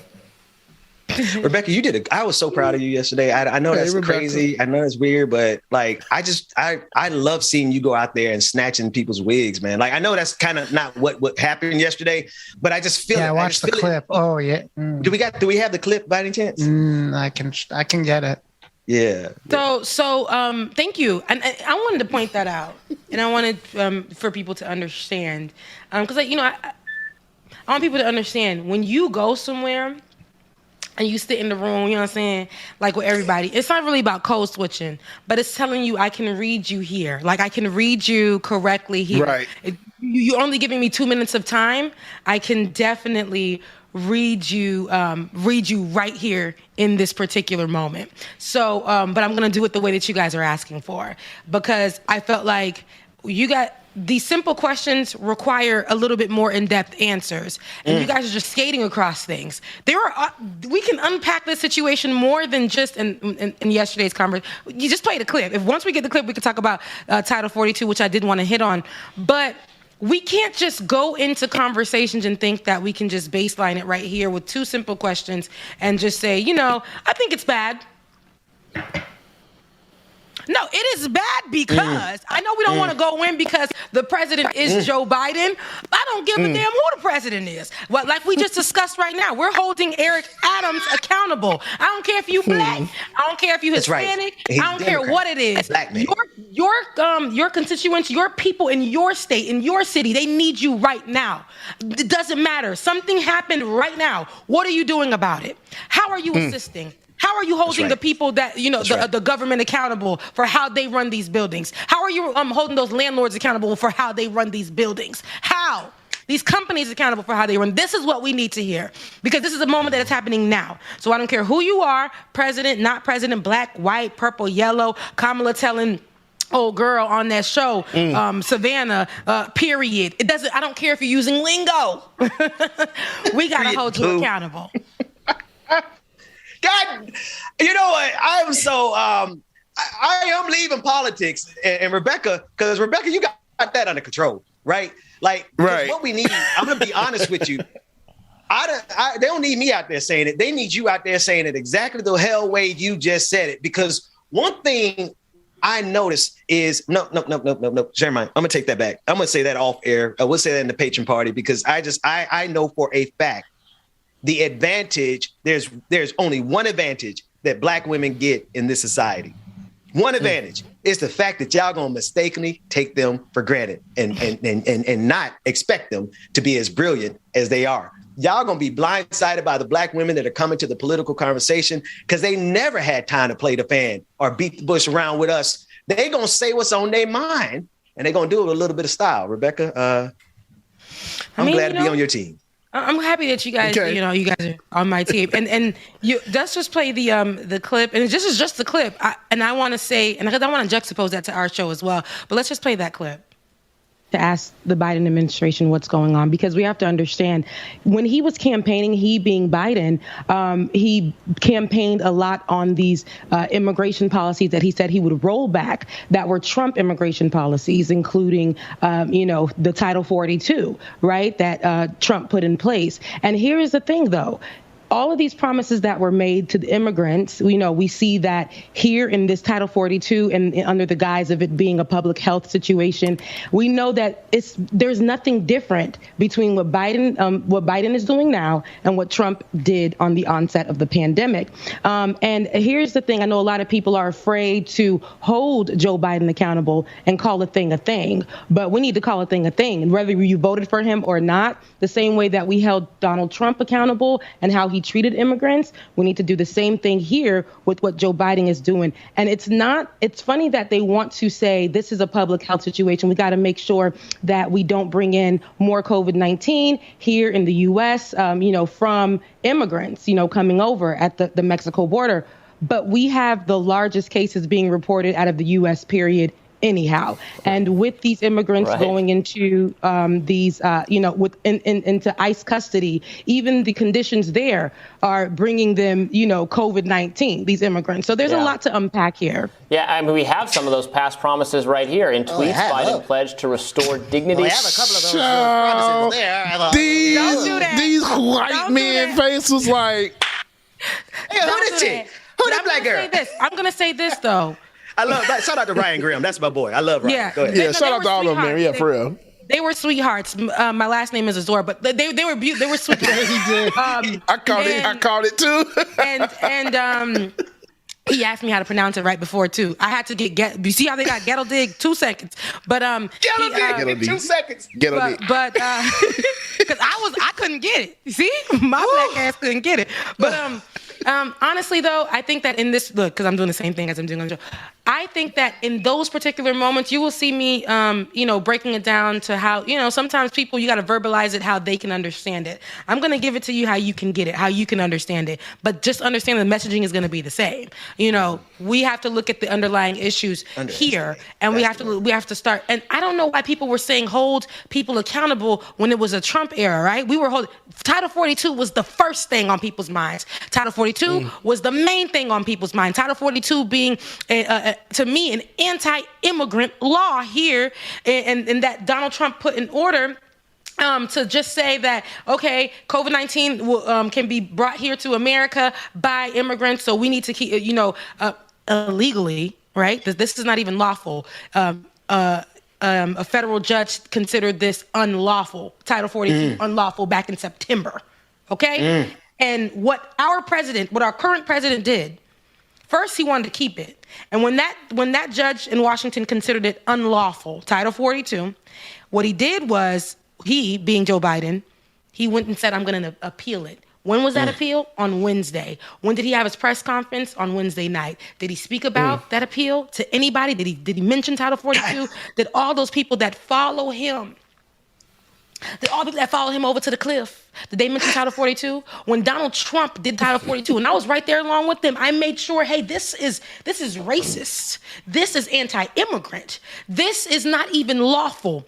Make sure Donald Trump removes Title 42. Make sure we hold the next leader accountable, and so that Title 42 is not something that is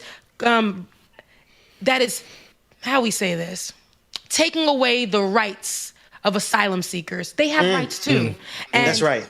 Somebody said to me online, this is what they said to me, it's what they said. They said to me, I don't understand how it makes it unlawful for people who are undocumented to get to the border and come into a country that doesn't belong to them. I said, well, we can roll it back historically, you know what I'm saying? We could do that.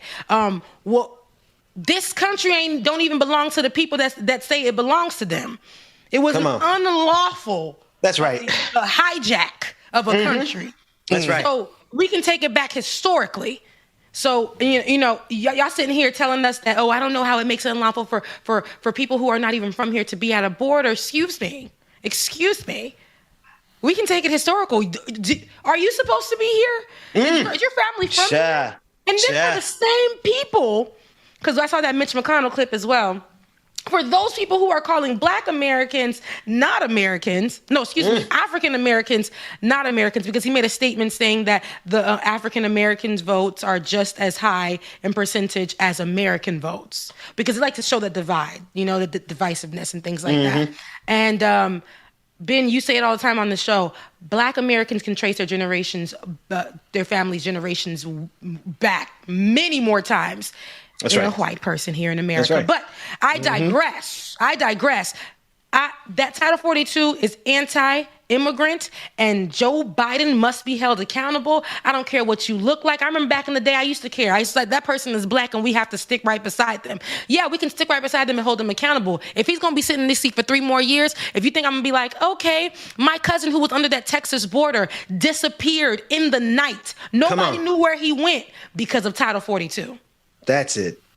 I've never seen the government move as efficiently as they did to remove the Haitian immigrants from the Texas border using Title 42 underneath the Biden administration. I've never seen the government be that efficient.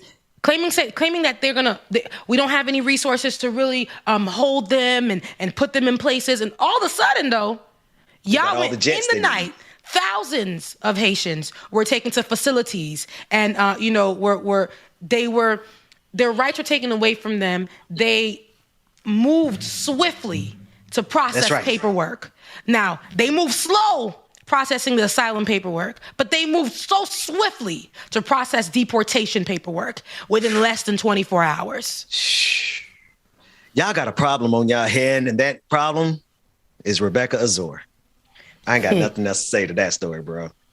We're going to stay on top of it, though, I tell you that much. Well, shoot, Rebecca Azor going to stay on top of it. Damn it. One last story before we go to the after party. It's Friday, and we got the patron party tonight. Patreon.com/like. Oh, wait, I got to add one more thing. And Rebecca going to be there, huh? That's what Addie going to be there? Oh, no, I actually have a wedding to go to. But I have to add one more thing. Go for it. Coming from that show, I'm like, whew, girl, let me just unclip the wig. Let me get on Like It or Not. Hey, y'all, listen, no. It was a breath of fresh air. But understanding, though, that we have this platform where we can talk that same shit over there. We can talk it. Sorry, Act TV. We can talk what we got to talk. But for them, it's like, we got to talk like this. No offense to y'all, because y'all said y'all going to call me back. Well, I was researching the other day the situation y'all in wanted Ukraine. Me for a particular reason, because it needs a little bit of pepper in there. But coming back over here and knowing that we have Black people who are not a monolith, but we can talk our talk from different walks of life, educated as hell, still have my nails on, because people in the comment section in that community are like, oh God, like her nails are very distracting. Okay, because their haircuts were white supremacy is more distracting. You see what I'm saying? Their haircuts, the way they were talking were distracting people, but at the same time, face is distracting. Oh God. But no, at the same time, you escalated. You took that to like 1,000. Over there looking like Skeletor. Oh, you ain't got no lips, no nose, no mouth, no nothing. Damn, what the hell? It's distracting. I'm sorry. See what you do? See what you do when you talk about a black woman's nails? We coming for you. Go ahead. It was the people in the comment section. Because if you go in the comment section, like whatever. But there were like a lot of black women said, "I love to see myself in this space." Wow. And that's what meant everything to me. And I was like, come on over to Like It or Not. Right over here. You see yourself every single day. From the top of the morning on the clock to the last show of the day. We are not a monolith over here. We are black people. And we have so much greatness over here. Our backgrounds, how we're telling the story of stories that must be told. Not just in a way where they're just telling us, go with this. And I've worked, and that's what I was saying to Dr. Mack the other day. We've worked for people who try to tell us how to be and who to be, and how much black was okay, and how much black it was okay to do, and that's when I felt like, okay, I made 1 million. I got 1 million views the other day with doing about this much black. So maybe I should just do about this much black again to get another 1 million views. And I realized that's not what it's about for me. It's really not. We got to start doing the work and being authentic and pure in the work we do. That's right. Yeah. And You did plug Like It or Not while you was over there, right? In the Benjamin Dixon Morning Show. I ain't get a chance to watch the full clip yet. I got to go back and watch the full thing. They only put, that's how we'll talk about that in the after show. At Rebecca, okay. I saw it. Okay. That's I saw that because they're a good show. They're a good show. And I'm gonna leave it at that. I'm gonna say this. Ryan Grimm is a good one. I like Ryan. You guys are so like territorial. No, listen. I'm not. I want to be sure because I have no problem saying it, and I want to get to the story about Prince before we run out of time here. Listen, I know all these media organizations. I remember when the Hill TV was started. I remember the first owners, and I'm aware of their new ownership. And so, yeah, I'm going to talk trash about them. That's just about me. But I think I think that was a great segment, and I'm glad that they invited you over, and because the world needs to see more of Rebecca Zor. Yeah, and I also think that the world needs to understand that those are, these are great platforms, and there's room for every single show on here. And whatever you're looking for, whatever audience that you want, you can find it. If it's just not, sometimes it may not be Rising, which is a great show, which is a great platform.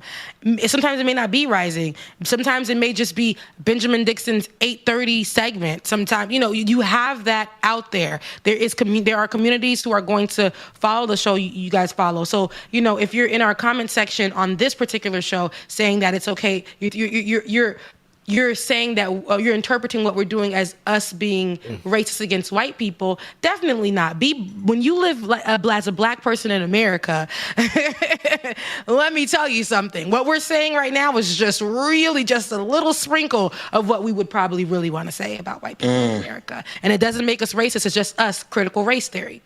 Hello. Hello. Hey. Hello. I don't even read the comment section anymore. I read the comment section when I know who's there. Did y'all hear the foghorn that they gave Kyle Rittenhouse when he came out? They actually put it was something I kind of want to not use it ever again because of that. No, but it wasn't even giving the black one though. It wasn't giving HBCU. Rebecca, didn't it sound like a white air horn? It was giving. It was in the nose. We're more so. We throat babies. This was more so in the nose. Wait, Jay, play your foghorn, Jay, so we could. Because there's a black foghorn, and then there was that mess they just got to do. Wait, now, Dwayne, play that one again, real quick.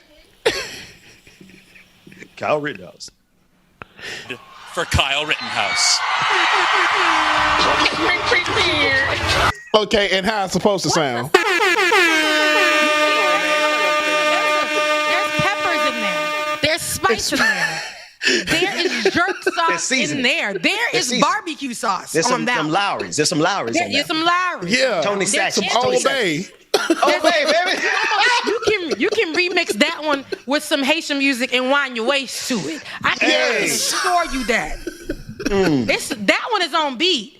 That is an always on beat horn. Something is different about it. They can definitely, if they gentrify a horn. It might have actually been the same one, but when I heard James, it's black as hell, man. Yours been on the grill. Yours been on the grill and flip flops. Yeah, it got some seasoning on it. The sandals and socks, or the sandals that look like baby sandals when you get the sandals with the cargo shorts, bro. Yeah. They got the cargo shorts on and a polo. That's how black your foghorn just the brown sandals with all the straps. Oh man, with a little kvasse on the side and a mustard-based barbecue sauce. Yes, sir. Yes, sir. Listen, one last story before we go private. The artist, y'all so black. The artist at one point who was formerly known as Prince, the legendary, the great Prince, who we lost years ago. His estate has finally been settled. There was confusion about the wealth, the total worth of his estate, and because he did not have a will. The estate was settled, I believe, yesterday, and it gets $156 million final valuation, saying his music catalog is worth $150 some odd million.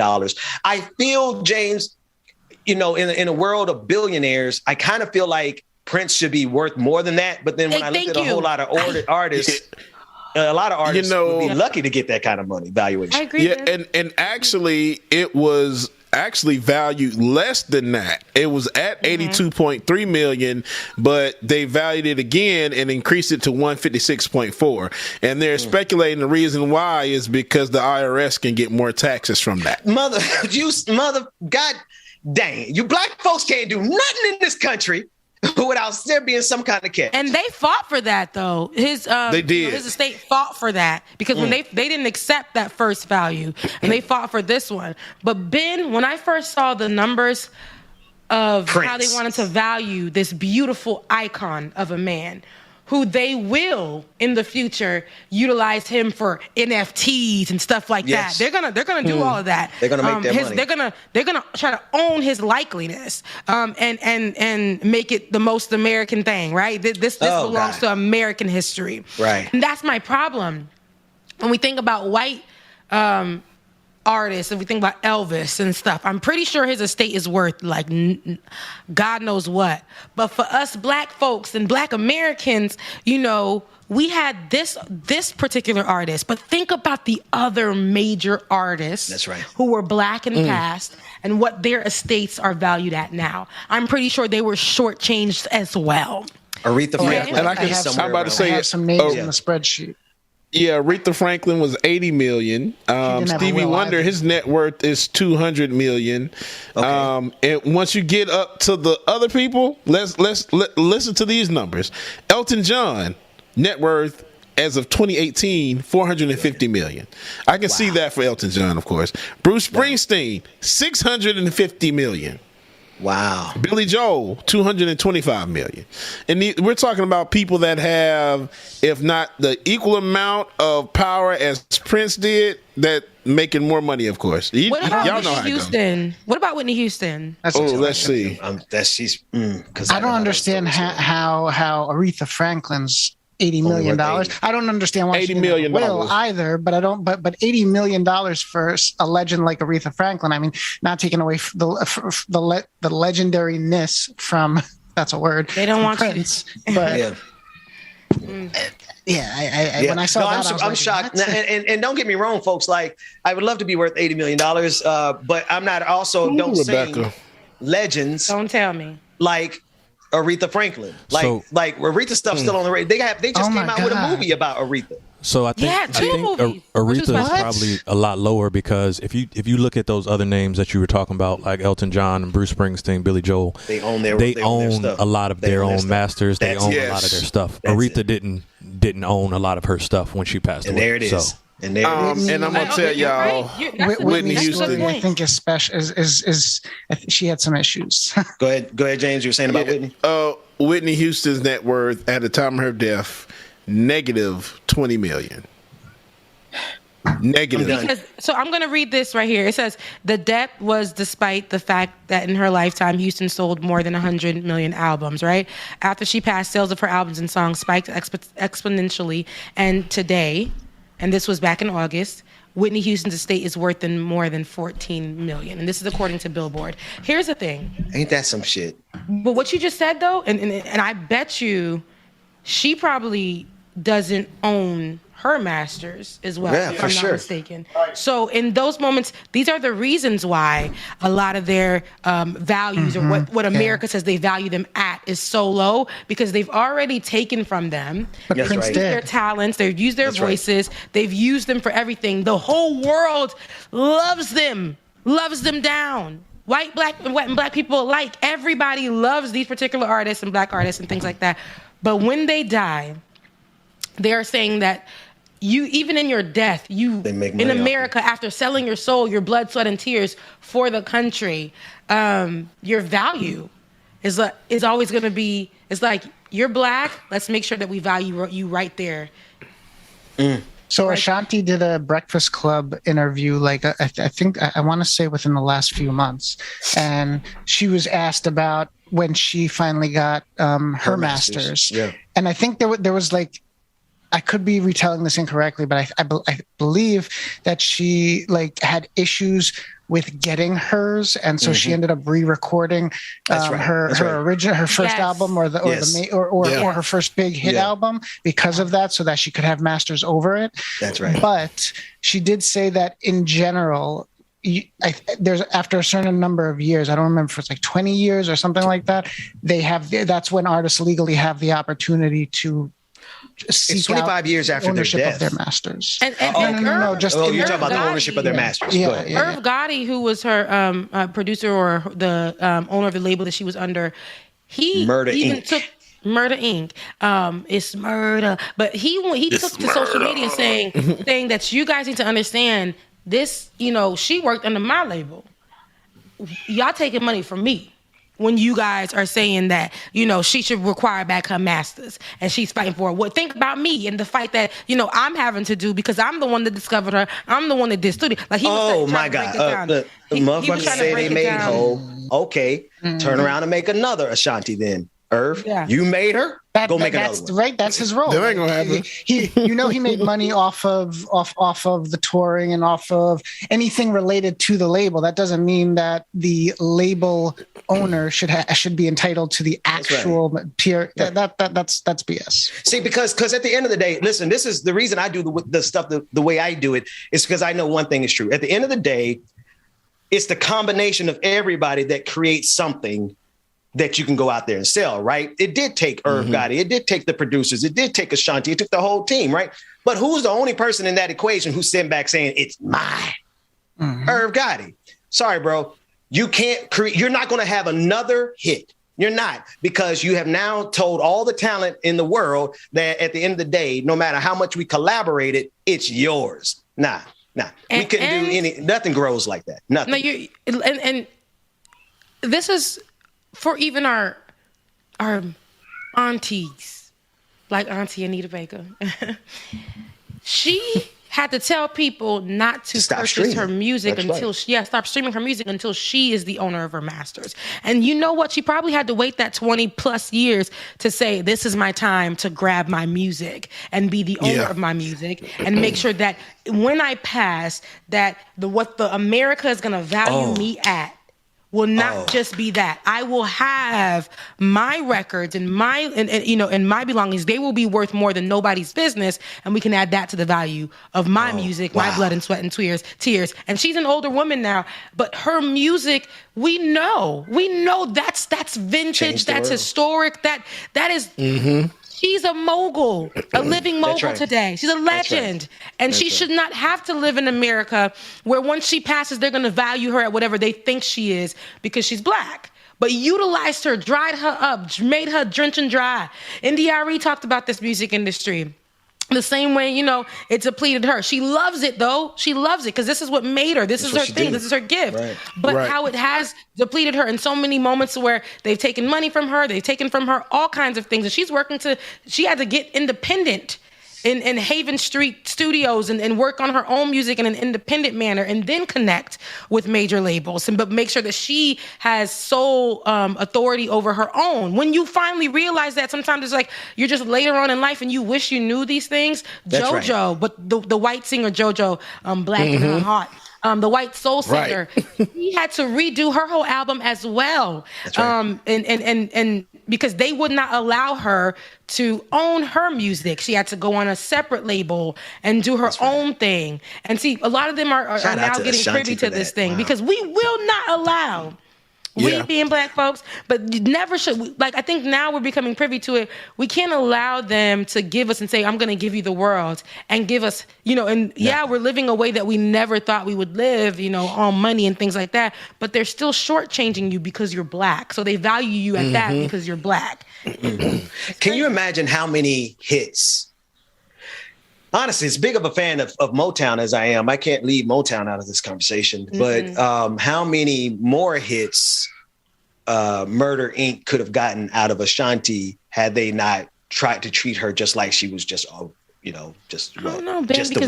help, right? Like, I don't know if Ashanti herself had more hits in her, but I'm just saying the surefire way to make sure a career ends is when you treat the talented people like they're nothing more than the hired help. And while you're making all that money, it's just, and I want to give her a double shout out because she reminded me of something I read, when I was 17, when I was trying to do the music industry, and I read the Music Industry Bible, right? The whole book, cover to cover.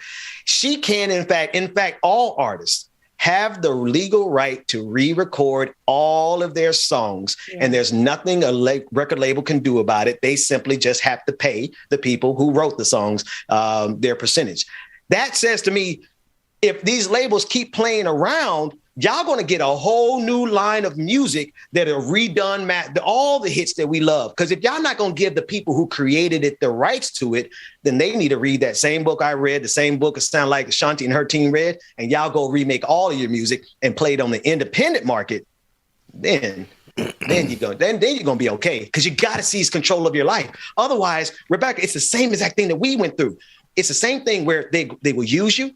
They will love your blackness. They will love your talent. And then they will keep everything and fire you. And then you just out on your own, despite all of the work that you did to create that because thing. You fought for, you came in and you fought for something better. You said, okay, hold on now. I realized that I was actually being paid lower. Is there a reason why? Hey, I realized that you didn't want me to be as black as you hired me to be. Is there a reason why now? You guys are a little too BET. Rebecca, you're a little too BET. BET is hell. That's all right, because I will be black entertainment. I will be, and that's okay. But when you hired me on, you told me, wow, you're well-spoken, which means we know what that means. You're well-spoken. So what did you expect? You got 3 degrees. But you wear your hair big and your nails nice. I really like that. And you speak another language. Wow, that's so cool. We could use that. We could use that on our show. And you're a graduate of an HBCU. This was in my interview. And they wanted me to go there. They wanted me to sit and be that. And I'm like, I'm naturally that, though. I don't have to act. That's now right. You're telling me how much I can be of this and how much I can be of that. And that's what was driving me crazy. I don't want to be limited because I'm all of those things. That's right. But I don't want you guys to own my likeliness either. And it was crazy, Ben, because what happened when we left? After we had millions and millions of views, we had over God knows how many millions of views on all of our content. We were bringing them in so many views, it was ridiculous. But as soon as we left, what'd they do? They took them all down, so we can't find them. They deleted everything. Why is Ben froze like that? Why he looking like... You seen that meme when somebody showing the phone and he looking at something like in disgust, like they sure did just use our likeness and took everything down. Rebecca, look. I don't even know what happened. What happened? Where we here? Are we back? I hear y'all. Ben, do you see how you're frozen right now? You sound like a robot. I guess this is the best places to need to take a break, and let's bring it back with the after party. We only got 15, 20 minutes for y'all in the after party. Yeah. But let's take it to the after party. Say we might as well keep it, what you think? Might as well keep it live instead of just going on over. Well, now we're having like screen issues, so there you go. Okay, cool. We'll be back right after this. Right. Ben, I still see your hand on your hip, or is that the same? Okay. And now I got to get a song, y'all. Wait a minute.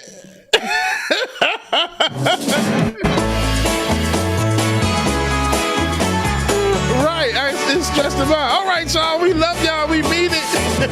We will see y'all tonight at the patron party. Okay, so we're not in the.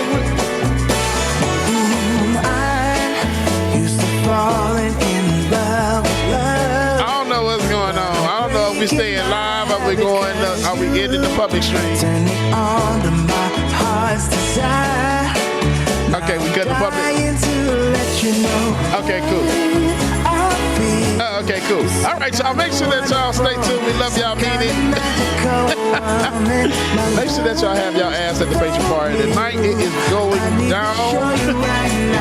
Fun at all. At all.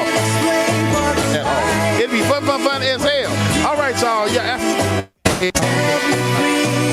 There's a positive light, which illuminates all the reasons I have to be grateful. Hey, man, and now I'm having issues. What is going on? All right, again, your affirmation. I choose to look at my life in a positive light, which illuminates all the reasons I have to be grateful. Y'all gonna be great, man. We love y'all. Mean it. If we don't see you at the after party in a few minutes, we gonna see y'all.